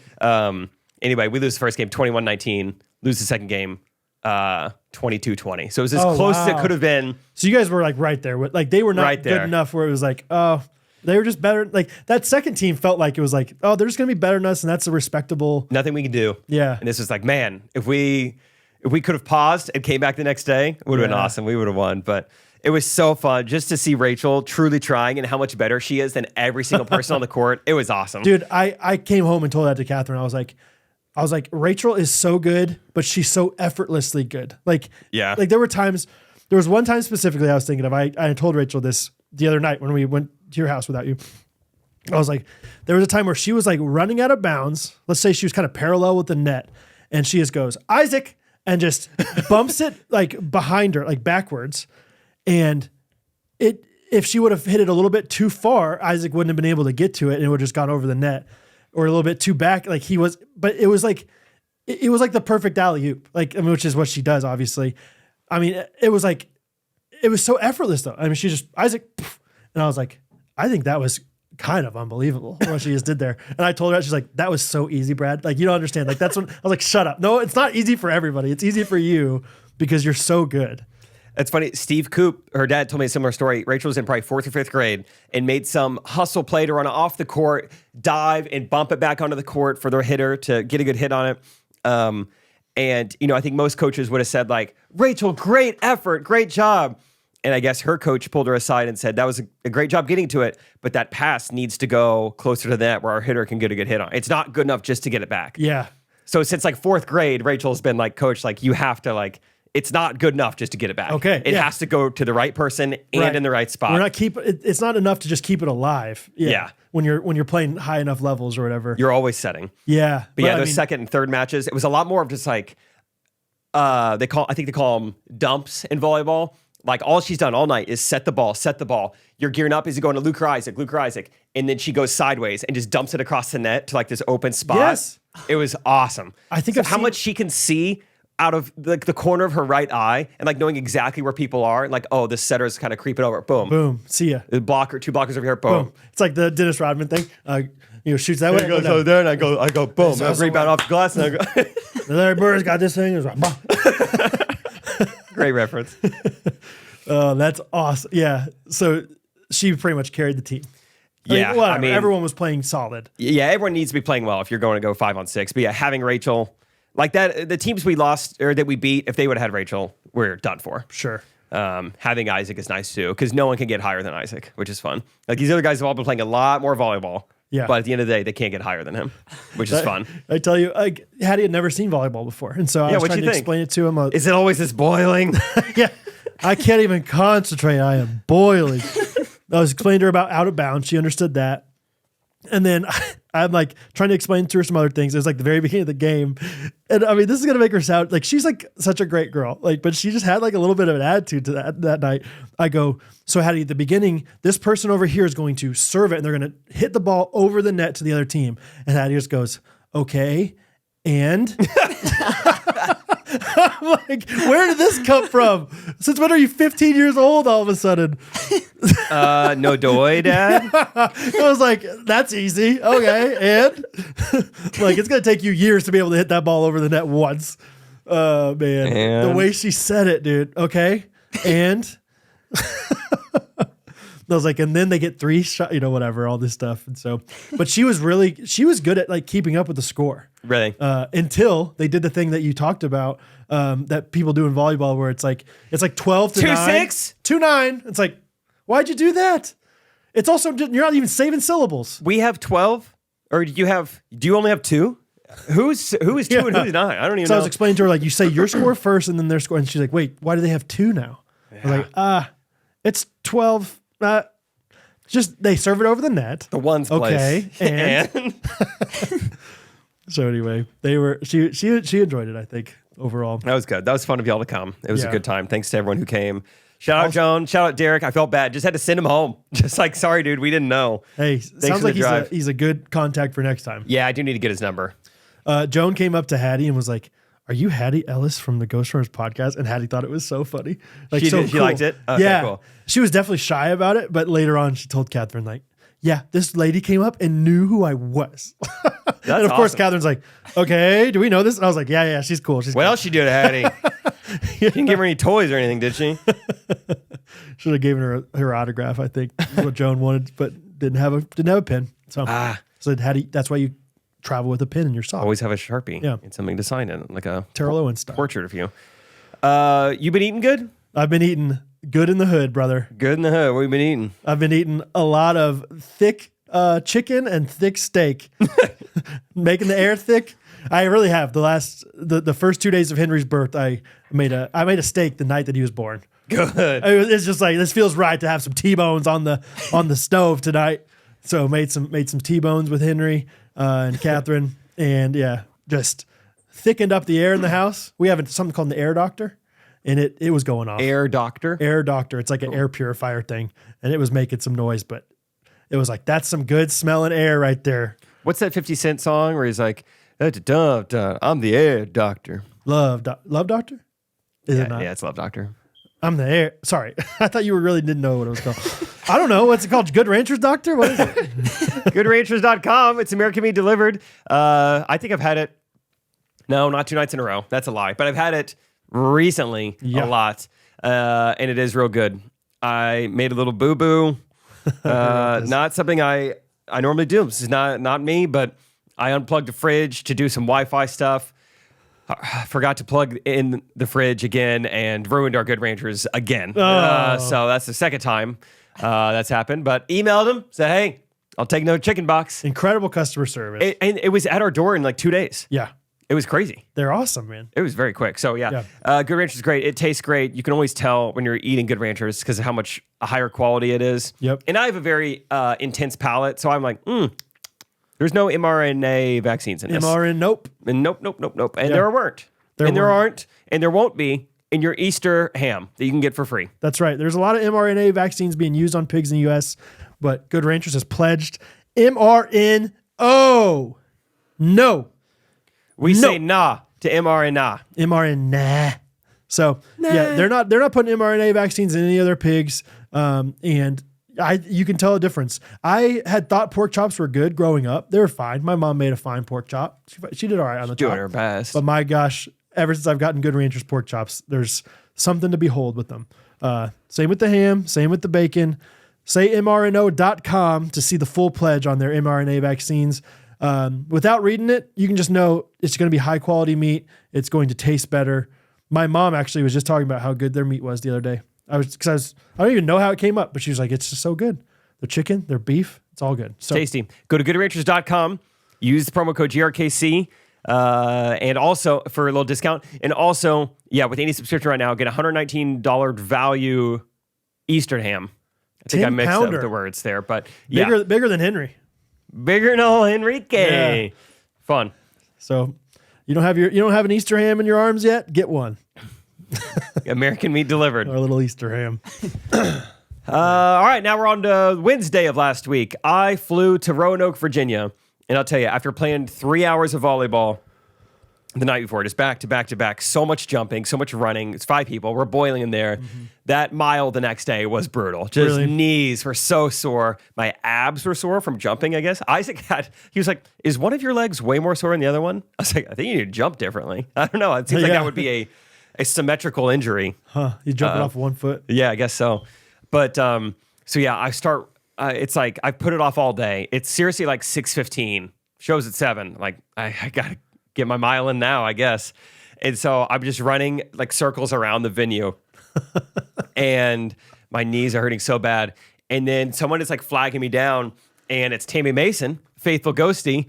And she was like, you're running your mile, you keep going. Meanwhile, I'm in so much pain. I'm like, no. No, seriously, no. I'd love to chat. Let's pause the mile real quick. How's it going, guys? What's going on? I run like a 4-minute mile anyway, so it's fine. Yeah, I was so quick to stop my mile. It was very nice of her to be like, just keep running. I was like, no, seriously. I already stopped it. I saw Tammy, like, she commented, like, and Jake is the nicest guy. He is willing to talk to you and, like, take so much time. Which I would like to think I would have done that anyway. You would have. But it makes the story funnier. Yeah, that's amazing. No. No, seriously. I would love to talk. Let's walk and talk. Come on, it's part of it. Let's go get do you have any ice on you? Do you have anything cold? Ooh, are you boiling? I could really use some ice right now. Ice my knees real quick. But no, it was great. Met her family. And I don't think I realized what time it is. Like, you guys are here early. She's like, I mean, it's like 6:20. I was like, oh boy. Whoa. I guess I shouldn't get too sweaty doing this. I got to be on stage soon. Wow. A cinnamon swirl situation. Yeah, right. Performing gross. But no, I was happy to stop regardless. I don't remember what I meant by this, but I wrote in my notes, Virginia people are so nice. Virginia's for lovers. So you don't. That is you true. Don't love. You're not a lover if you're a hater. That's true. Virginia people are so nice. There were a lot of ghosties at Roanoke. I mean, really at every show, there were a handful of ghosties. But yeah, a fun crew outside of the Roanoke lobby. And there was one guy specifically. I mean, I don't ask people that often just because I don't want it to seem self-serving. But I asked this guy, I said, how'd you hear about the podcast? So glad I asked. Because go ahead. I think he commented it, which I was hoping to share on the podcast. I know, dude. Yeah, but share it. He said, yeah, I haven't read the comment, so okay, time is for you. Yeah. He said, so I grew up, I went to elementary school with a guy named Jake Triplett. About 4 or 5 years ago, I was curious what he was up to. So I Googled him, couldn't find anything about him, but everything was just coming up you. I just kept finding your stuff. And so I just like followed you on Instagram and then started listening to the podcast. And yeah, that was like 4 years ago. I was like, and now you're wearing the merch? And now you're at the show? Yeah. no way. Yeah, and it was Nathaniel Wooden, I think. It was a name I like Dude, for sure he's recognized. a fan. He's a big fan. Yeah. Yeah. Not like some oh yeah, maybe you listen every once in a while. It's Okay. Like, I'm pretty sure you listen every week. Yeah, you've dude. been in the comments. You've been like a voice memoer, I'm pretty sure, a reviewer for years. Sure. That's like, awesome. I love you. Wild. It's probably because you're a Virginian. Did you ever on Facebook back in the day friend people with the same name as you? I had people like, I got a Facebook message one time. It was like me and like 19 other Jake triplets. And it was like, hello, boys. Yeah, there was like back in the day, there was like Facebook groups for like the name you For had. your name. That's fun. And so I think I'm Facebook friends with one other Brad Ellis. And one time on my birthday, he commented, Brad Ellis, happy birthday from Brad Ellis. I was like, oh, cool. So that's amazing that he was just like, let's just try to figure this out. Yeah. This other guy's coming up. What's he all about? I asked him, I was like, did you ever find that guy? He's like, I know. I can't find him. I don't know what Forget happened that to him. He's like, you're my Jake triplet now. That's amazing. Wow. So that was sweet. Like I would love to hear more stories like that. I think those are so fun. Any ghosty origin story is fun for me to hear just because it's never, well, I mean, there's obviously like similar patterns for some people, but like there's so many people like that. That's about as random as it gets. But yeah, he told me that. And I was like, I am telling now the podcast. That's a top 3 story of all time. That's as good as it gets. Yeah, but even Rachel, like hers is pretty random. Like yes, she's not even sure. She thinks it's from Walk in Love. Yeah, I think a Walk in Love suggestion. Yeah, in the middle of a half marathon, puts it on. Yeah. Listens to it a couple times. Yeah, just wild. Top golf. Let's call it Top Golf now. So that is so cool. Nathaniel or Nathan? Nate Wooden. Nate Dog. Nate Dog. You don't need us to tell you your name. Update. I remembered. No, actually, someone remembered for me. Remember tearing down bridge? Yes. And I had no idea what that meant and why I wrote it down. Yes, someone reached out. Kyle Hewitt, one of my friends from Kanakuk back in the day. And he's like, dude, I think I know what tearing down bridge is. Dude, go ahead. Do you know what tearing down bridge is? Dude, I might have to go get something real quick and bring it back. Wait, listen. Go ahead. I'll be right back. I'm serious. Okay. This is not another. I'll be right back. He's gotta go announce another kid real quick. Stop. Are you going to your house? How long do I need to stall? Yeah, I'm going to my house. I'll hurry. He's going to his house. Okay. Time and an Iowa podcast. Do you want me to talk about the bridge or should I wait? He's gone. We just pause or okay. I get we'll do the bridge stuff later. Sounds good. More to talk about now. Let's talk about we spent a lot of time together yesterday, Timon. Yeah. You bought a new camera. How's the new camera? Have you looked at the footage? A little bit, yeah. It's like not How's it even really utilizing all the extra stuff because it's not like in log, but dang, does it look good. It does it noticeably different? Yeah. Did you get a new lens as well? No, same lens. But for some reason the lens seems better. I think it must be just like a mental thing. But it's like kind of rose-colored glasses. Like, I spent $4,000 on this. Holy cow, it looks nice. Yeah. Everything looks nice. Yeah, you bought an FX3 Yes, I did. and should last you a while. This is pretty future proof. I hope so. It better. So yeah, I hope they better not come out with some AR, AI, AR, VR type filming soon. Yeah. And this is so more what's it called? Picture profiles, better log, Yes. better color grading in the color future. graded better. Is it 10-bit better? What's that called? I'm out of the video game now. Bit depth. Is Depth, that- better depth. Yes. Yeah. I haven't done many tests, but like already, I'm like, now I feel like I just even more want to shoot a short film or movie or something like that. Does it give you better slow motion capabilities as well? Yes. 4K 120. That's awesome. That's plenty. Oh yeah. That's pretty future proof as well. Yeah, definitely. What have you done besides Friday pickleball so far? Pretty much nothing because it was like the night before the shoot. Wow, that's pretty cool. I think. Yeah, it was the day before. So really haven't had time to play with it at all. Like you got it immediately using it for Immediately, yeah. a gig. Well, that's fun. Hey, brother. You get any spots in your eyes? No. Did you jog? Yeah. Freaking sprinted. Do you want me to keep talking? Sorry. Catherine was in the kitchen. She goes, "What are you doing?" I was like, "I just need to grab something up here." She's like, "You freaked me out." Sorry. There All right, she go goes. ahead. Tom and I were just talking camera gear. RO90. RO90s. Yeah. 90-degree rule, 180-degree rule. We'll get back to that. But first, tearing down bridge. I think the reason I wrote this down is because I saw that Kanakuk is going to be tearing down the bridge that you proposed on. Yes. And I wanted to talk about it. How does it make you feel? It was bittersweet. Bitter because... No. Yeah, just a bummer because it's like, yeah, that's where we proposed. I had heard for like, I don't know, 3 or 4 years they were going to tear it down. Okay. Why did they... Sorry, I have questions for you to talk more. Why did they tear it down? I think it was just like structurally not safe. Losing, yeah. Like, I don't know if they used it this past summer. I don't know. But like, because there's this huge suspension bridge. In the middle of it is where the zip line went down for K Country. And then it connects to this other parking lot that can go to the other camps. Dude, this was me the Springfield show. Really? When I had to go up 2.5 flights of stairs and then sprint across the bottom and then go up and then just like do comedy. So I'm never going to catch my breath. I'm like somewhat leaning into it, but also like I'm a little bit out of breath. Yeah. So, okay. Propose on the bridge, Yes. right? And along with proposing, so Catherine visited me in Spain back in the day. In Spain / a lot of other places now, they have these bridges where you put these locks of love on there. So Catherine and I wrote our initials on this lock, put it on the fence there. So then when I proposed, I had another lock that was engraved with our initials on it and put it on the Kanakuk Bridge. And they only locked it. No one else, I was hoping it was going to be a trend. No one else did it. Just kidding, not really. But we really did put it on the bridge. And so then I heard it was getting taken down. And I was like, oh man, it'd be cool to get that lock. But I thought it was like years ago they tore it down. Anyway, here's what we say. Letter. It just says Brad and Catherine. Read it like you're like it's a letter from war, like I did with Major Issues last week. No, I'm just gonna read it now. That was good though. I did like that. Dear Catherine. Dearest Catherine. It says Brad and Catherine. They say you never want to burn bridges, but sometimes you have to tear them down when some overpriced structural engineer says it's probably not a good idea to send a bunch of children across a suspension bridge built by a bunch of Ozark hillbillies in the 1990s, much less put a zip line at the top.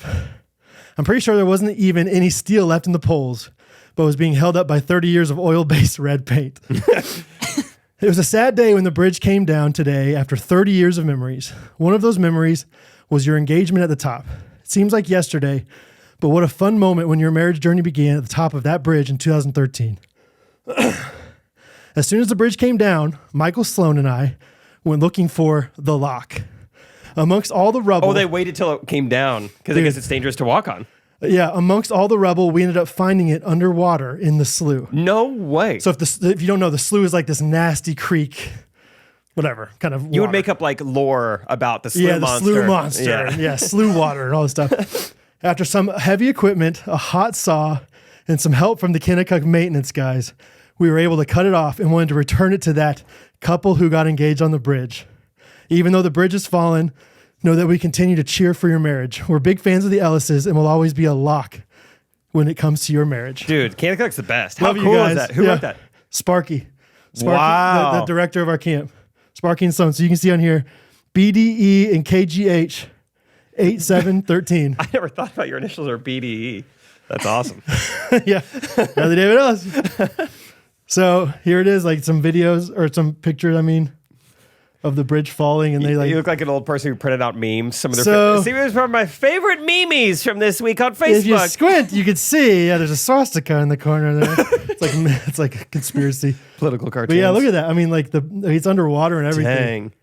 Dang. That's the most like Sloan thing. First of all, if you guys know Michael Sloan, like he's No, just we get in there, we adventurous. fish it out. Yeah, we can do this. Like that'd be incredible. And then, yeah, it just meant so much that they sent it, and so we're gonna like frame it or something, do something with them. Yeah. But yeah, here it is. That's really cool. That's Isn't that awesome. wild?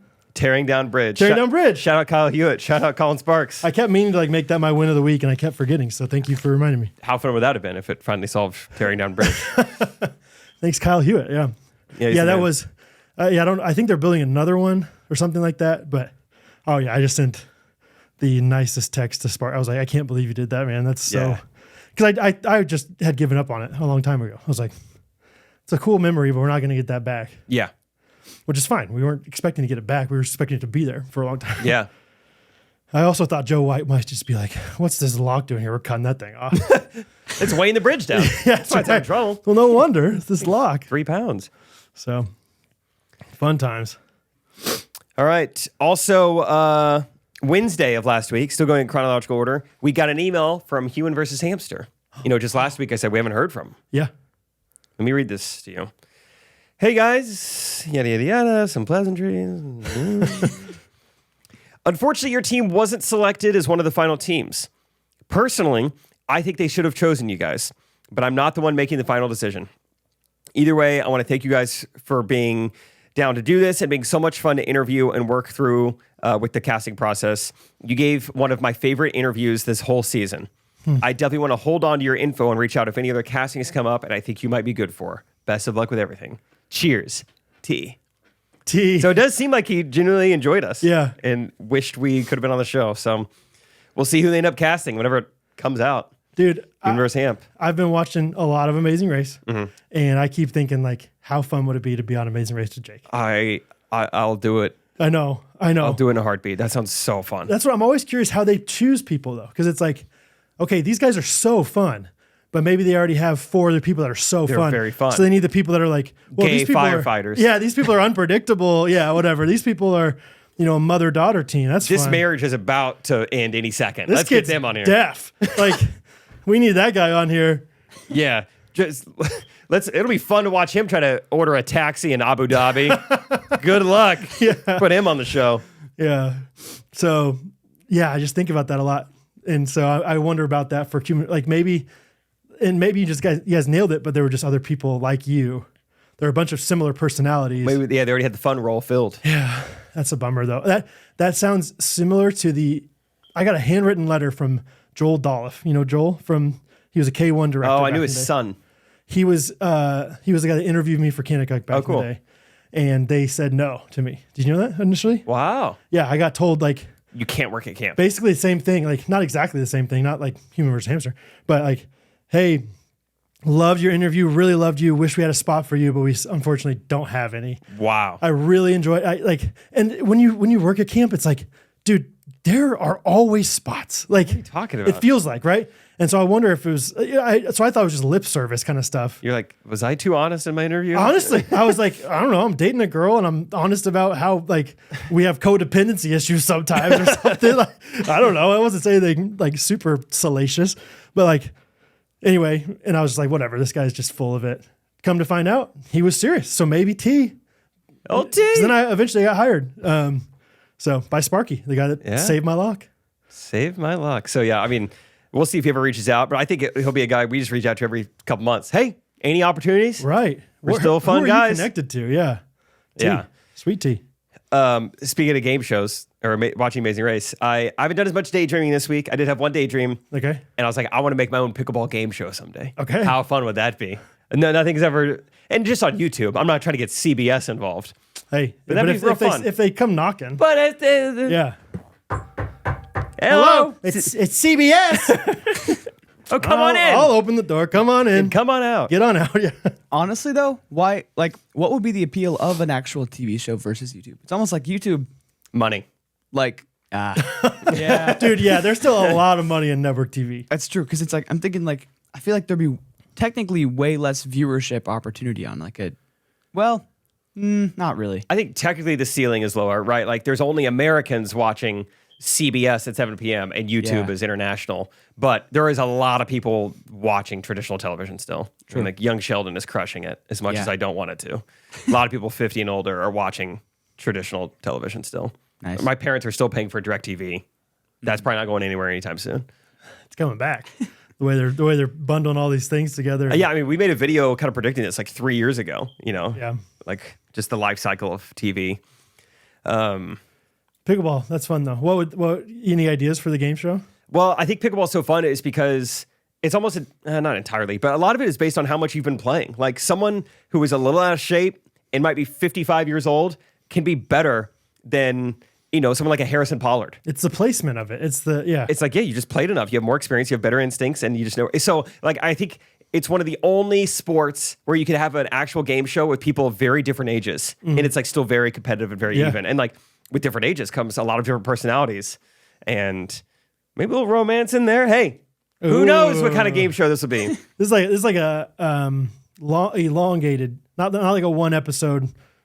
You know, 2 teams per episode. Yeah, you start with like 24. Cool. I like that. Pickleball is blind. Ooh, there you go.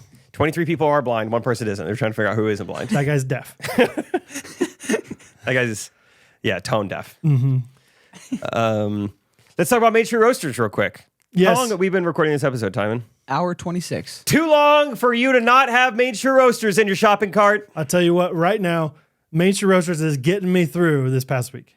Talk about it. Oh, well, you had some earlier. There's some here and there's some there. Filled it to the brim, brother.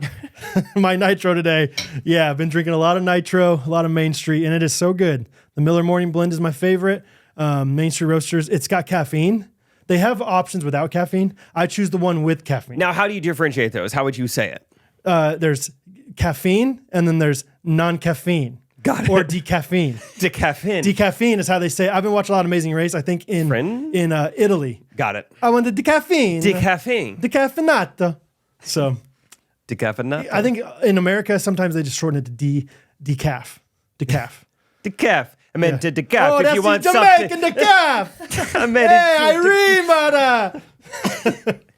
Irene, head your little calf over to mainstreetroasters.com. I believe it's 10% off with code GRKC. And get the Jamaican in your life. Yeah. Involved. I'm talking about a little Jamaican me crazy, man. Irene, brother. Check them out on Instagram, Facebook. They're so good to us. We ask that you guys support them and be good to them as well. Hey, 10-pound ham from Good Ranchers. 10 pounds of coffee getting sent to Gulf Shores, Alabama from Main Street Roasters. That'll do it. That'll calf, boys. That'll calf them up. Luff them up. It's going to be calf City in Gulf Shores, baby. It's going to be awesome. So, we love Main Street. Support them. Seriously. Please. Sport them. 2 syllables. Just go ahead and support them. Support them. I don't remember which show this was anymore. We're going to go ahead and say Richmond, I think. But I got done with it. You know, a little line of people ready to meet me. And out of the corner of my eye, I see the people a couple spots back in line. They got Kansas City shirts on. I got a Chiefs hat. I'm like, well, that's fun. Someone from Kansas City's here or whatever. When it's their turn, they come up and they're so excited to see me that I'm starting to think, oh, shoot. These are like people I should know from Kansas City. Like it seems like, oh my, how fun is this? Yeah, I'm like, we go dang to church together. Yeah, I don't recognize them. Turns out we haven't met each other, but we probably should. These people are cool. So KC people? Their names are Brad and Rachel. It's like, oh wow, my two best friends. Yeah, that's fun. That's their names. They're married. Yeah, decked out in Kansas City gear. They went to Olathe South. They were just like barely younger than you and Scott and everyone. Maybe like 3 years younger or whatever. Keep talking, brother. They know. Was it Brad? Oh, go ahead. I don't know. I don't know last names. Go ahead. What do you think their last names are? Is he good friends with Luke? I don't know. Does he live in Richmond, Virginia now? No idea. I don't know this guy very well. Rodriguez, I think. Does he look like a Rodriguez? Didn't look like a Rodriguez. Well, Olathe. I mean, if you have brown eyes, you look like a Rodriguez in Olathe. There's not much. He's not a Cuban Rodriguez. He's like an Olathe Rodriguez. Yeah, though. Yeah, he had a mustache. So he's like a 1/4 Honduran mom or 1/4 Honduran dad married a white mom. Rodriguez. Okay. Yeah, they were just awesome. Rachel was so excited to meet me. Like, she was just like, I've been listening since episode 4. I just can't believe I'm finally meeting you. And just spouting off things. She's like, one time I DM'd you like 5 years ago about, no, at first she said, one time I DM'd you and you said, it's Jake playing with the big boys triplet. I go, okay, you need to give some context. What? I guarantee I just didn't say that for no reason. What are you talking about? And other people can hear this too. I'm like defending my honor. Like, hold on. Yeah. She's married and there's probably a good reason for this. And she was like, yeah, I DM'd you years ago and said, I bet I know more about Prince of Egypt than you, or something like that. And I guess I responded, do you know who you're talking to? This is Jake playing with the big boys trip. I was like, see, that's funny. That makes more sense. You don't just go up in front of your husband and say, hey, what's up? Hey. I'm Brad. What's up? Playing with the big boys. Nice to meet you. Your wife knows me by that. We used to DM a lot. I was like, geez. But they were great. And I was genuinely like, man, well, if you're ever back in Kansas City, it does sound like we would be great friends. It sounds like we were so close to being great friends at certain points in our life. I can't remember the other connections, but they... So did they know me at all growing up? They didn't say that? I don't think so. I don't think you've ever met them, but they just they know of like people that you know and stuff like that, and like similar churches and just everything. So because Luke Hoagland is like 3 years younger than me. I think 3 or 4. Is he now? So I think like we never knew each other growing up either. I'll be darned. So maybe they have connections. Did you know Luke's older brothers, or were they too old for you? They were too old for me, but you know how you grew up going to the basketball game? Oh, you looked up to them? Dude, I thought he was an NBA player. Ross Hoagland. I was like, this guy. And I think he was like the 6th man on the team. Like, but still. Oh, dude. And they went to state that year. I was like, dude, they're amazing. And then like connecting. Need to get Ross some more playing time. Because he looks a lot like Luke. And so when I met Luke, I was like, dude, I feel like I know you. Were you in the NBA for a little bit? How do I know you? Dude, I remember one time, Scott lived on a pretty busy street and we used to play full court basketball in his driveway. Like we would put a Fisher Price goal on one end and like a 7.5 foot goal on the other. That's so fun. And we played with like one of those mini basketballs. And sometimes the ball would go out in the street and often the cars would just stop and whatever, we'd go out. But there was one time, Kurt Niebuhr, star of the basketball team. Ooh. He had to put on his brakes a little bit. He came out and he just cussed us out, dude. And it was like Michael Jordan. Like it was like never meet your heroes kind of thing. I thought he was gonna say he played with you guys. No way, dude. He was so mean to us. It was like Kurt Niebuhr's not that cool, man. Ross Hoagland's my guy now. No, but yeah, it was like one of those. Kurt Niebuhr. I mean, I wasn't that like in my head. He still seems like that high school kid. Still seems older than me. Yeah. You know what I mean? Yeah. Like even though he was probably 16 or 17, I was 10. But in my head, he seemed like the biggest deal ever. He could dunk. He could. I don't know. He could like touch the rim and like put the ball through it. Like he wasn't like throwing down or anything, but. Anyway, pretty sweet. All I'd say, yeah, I kind of knew Luke's siblings, but my sisters were closer in age to him than I was. Fun. Kurt Niebuhr. That's crazy, though, that these people from Olathe South. Yeah, they were just real fun. What do you think of Richmond? I like Richmond a lot. Oh, yeah. Virginia and West Virginia is great. It felt like other people, when I would talk to them, wanted me to talk badly to their face about West Virginia. They're like, sorry you had to come to West Virginia. What do you think about this place? I was like, I don't know. It's fine. It does feel like one of the top 5 punching bag, punchline kind of states out there. Yeah, right? West Virginia, Arkansas, Mississippi, stuff like that. Depending on where you're at, I guess. Yeah. Yeah. Ohio, apparently. People say that. They don't like Ohio. Swing state. Yeah, I guess so. But Virginia was fine. I might talk more about West Virginia on Wednesday's episode. Got some fun stories, but maybe in this episode talking about we did an auction for our friends. For the football draft this past week. And it was so fun. It was everything I thought it would be. Really? Because we're doing this big football tournament this Saturday. And yeah, me, Isaac, Harrison, and Gunner were the captains. And so 16 people signed up. They Venmo'd. They're in. Oh, and it's so like then money? There's a little buy-in. Yeah, there's money on the table. Wow. People put money up before they knew their team. Yeah. You got to put $10 in just to claim your spot. Just to be in. Yeah. Yeah. And so. You said 16 people? Yep. And then plus 4 of us captains. So 4 teams of 5. And dude, it's so fun. I'm like spending maybe too much of my time thinking about football. But the thing is, I mean, I got to have an advantage somewhere. I'm not more athletic than Isaac. I can't throw a football better than Harrison. You got to know the plays. You got to have strategy. Dude, and Andy Reid's not more athletic than Sean McVay, is he? Yeah. So. And that's why I love football. I've always talked about I want to be a football coach someday because it's the X's and O's matter so much. Basketball, just if you have a couple good players, you're going to be fine. Yeah. Baseball, someone can throw it 90 miles an hour. Can't scheme up anything to really hit that at the high school level. But football, oh, I can't wait. I'm doing borderline too much. Like I'm becoming a guy I never wanted to become. But so basically, here's what I don't want to be. I don't want to be the guy who huddles every play and it takes forever and then it's annoying to play that team. So what I've come up with is this. And I give everyone full permission to make fun of me after this. Nope, I'm excited already. Maybe I will. So over the past 2 weeks or so, well, it hasn't taken 2 weeks. About 2 weeks ago, I drew up, I found this like football play designer online. Yeah. And it's very simple. And I do it with colors. So each person, instead of doing like typical football, you're the X receiver, you're the Z receiver. It's just colors. You're the green circle, you're the blue circle. And I've drawn up different plays, pass plays to run. And what I'm going to do is I've also bought quarterback like forearm I love it. sleeves. Yeah. And so what's going to be, instead of like the sleeve saying like trips right, X bunch, Okie, 80, whatever, it's just going to have the pictures of the plays in it. So no one has to memorize anything. No one has to memorize his position. Just like line up and I say, hey, play number 9. Everyone has one on their wrist. And just in 5 seconds, you know what play to run. Okay, I'm blue. Great. I just run this. Easy. Yeah. So I'm all about it. I expect to get made fun of for buying sleeves for my whole team. No way. But that offense has got to be humming, baby. Yeah. Here, can I make one minor suggestion? Please. Tournament's not till Saturday. Make one, like have a longer number than play 9.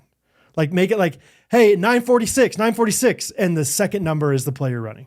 Yeah. That way if you run the play too. 9 5 times in a row, they won't know. Yeah, like on the play sheet it still says 9, but they pay attention to the middle number or something. Right. Yep, exactly. Or every drive's different. Yeah. Maybe that's too complicated, but like That's what's so fun about football, though. Is I you know. can do so many different things. Like, Yeah. I'm so excited to disguise coverage on defense. We're going to go in motion every play on offense. We got to figure out what defense they're in. Oh, I'm so excited. That's awesome. And I've already gotten a few just like little comments, but just like, who's playing quarterback for your team? Like, oh, me. You're playing quarterback? You sure? All the fuel I need, baby. Yeah. Michael Jordan. And I took that personally. Take that personally. Can't wait. So we're going to have plays every night. I send my team. I install 4 new plays. Okay. I've had them ready for 2 weeks. So But how many plays you got? So it's a sleeve where you can lift it up. Yeah. And that's double-sided. So you get 24 plays. So Okay. we'll do 8 defensive plays, 16 offensive plays. Okay.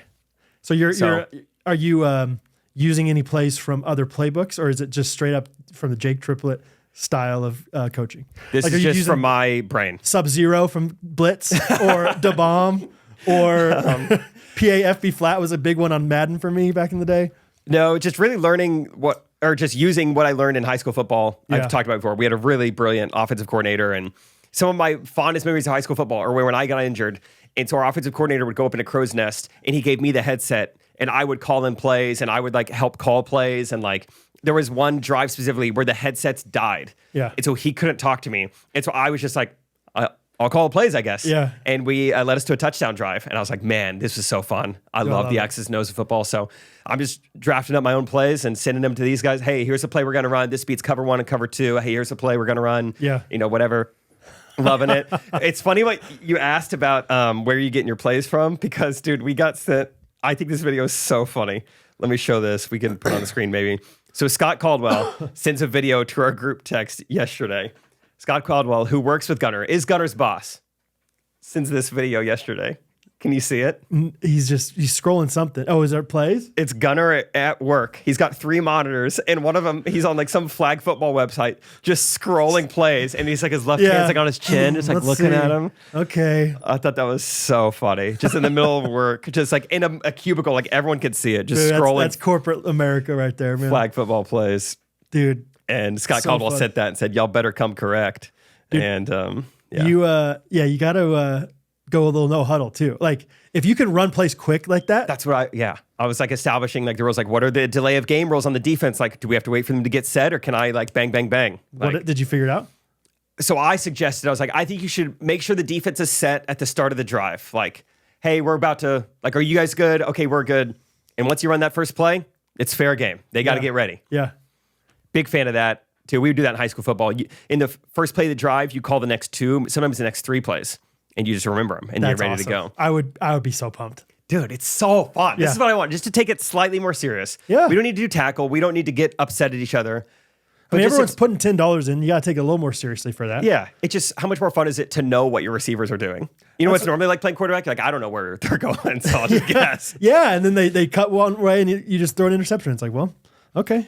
Dude, I love that. Yeah, that's fun. That's what I was talking about a couple weeks ago on Irrationally Strong Opinions or whatever it was, where I was like, you got to be a little competitive. Like, don't be a jerk about it, but like, it's not fun if you don't try. Yeah, I still gotta have a good attitude. I'm not gonna get mad at people, but Like, it's if like, how you much more lose, you're fun not is going to it? be like, well, this was the worst day ever. No, You know? it's just it makes it more fun. Yeah. To be a little bit more bought in.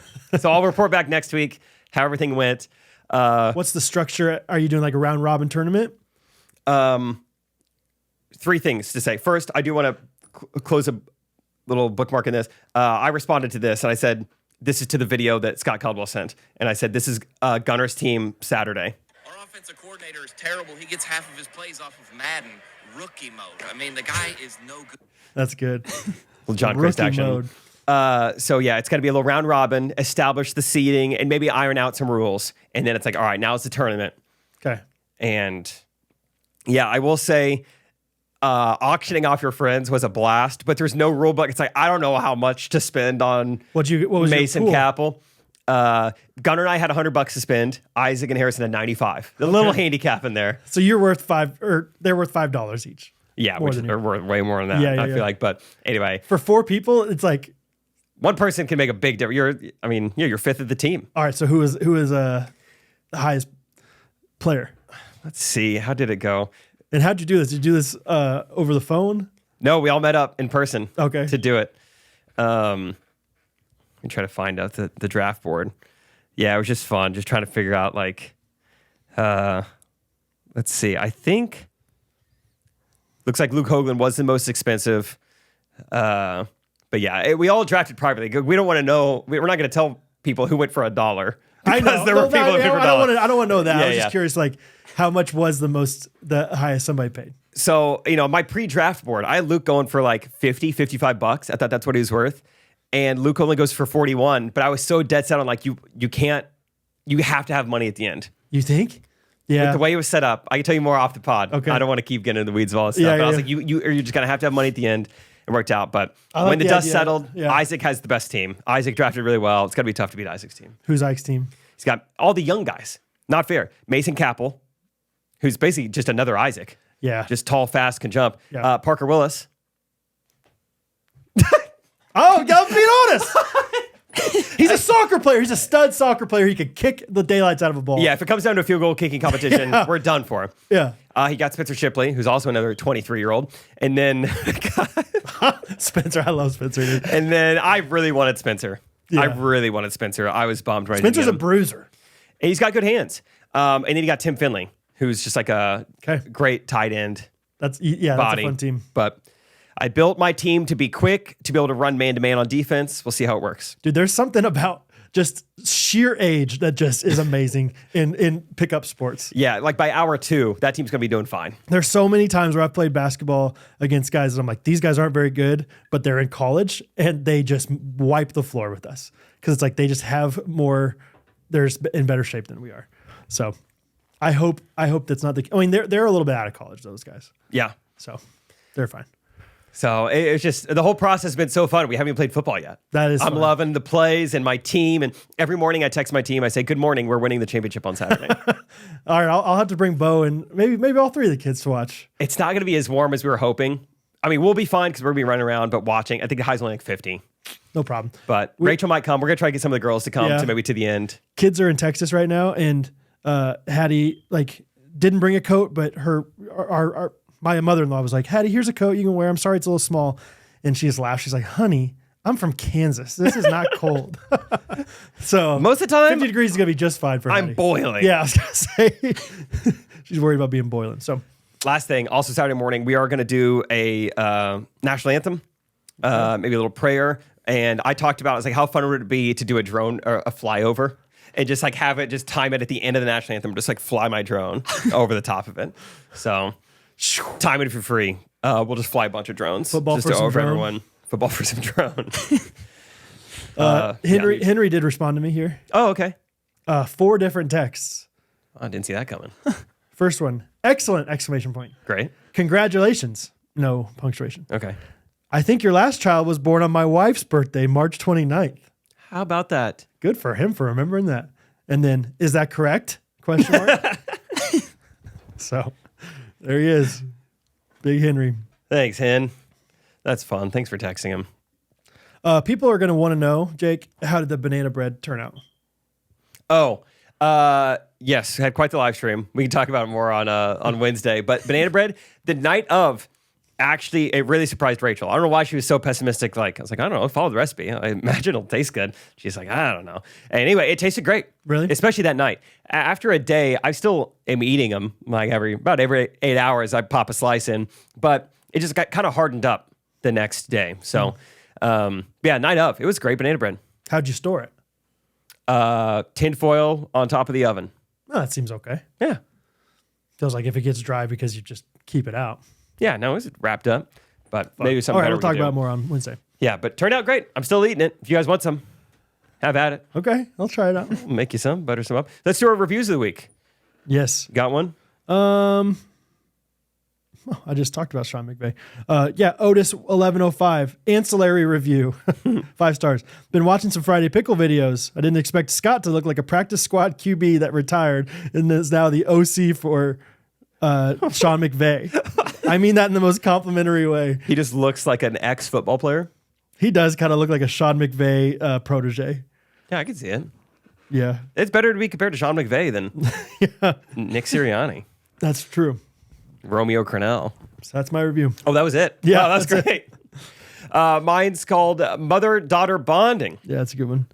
For our homeschool end of the year closing ceremonies last year, my husband and I took our daughter to see Trey and Jake perform.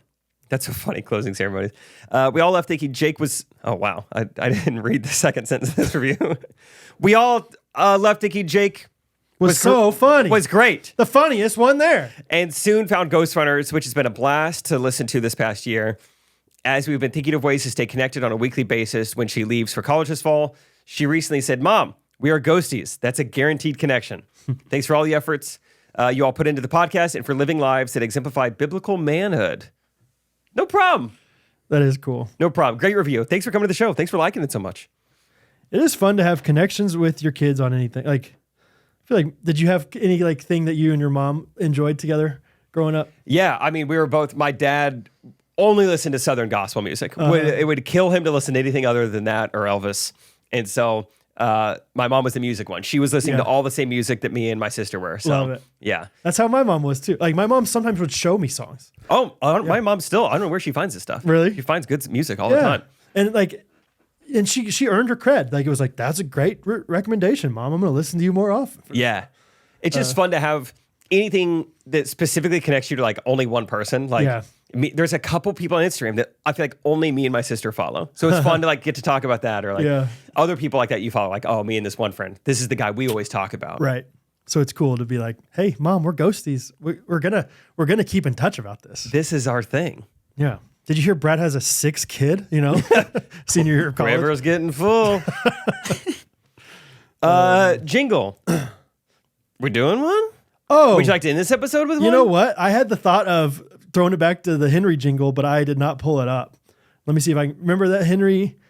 Janelle Benyel, I feel like. That sounds right. That sounds right. I connected to the Roadcast. I'm going to youtube.com. Let's see if I can find it. Yeah, I think I found it. Look up I'll Be. Timon, do you know this song? I'm going to forward you anyway, and you can figure out the... All right. Yeah, sounds good. I don't think I know it. I'll Be. It's a great... Ross Hoagland would have loved this song from the 90s. Instrumental. It doesn't show that you're connected. Maybe try one more time. Well, try crunching it again. Well, oh, you're right. I'll be.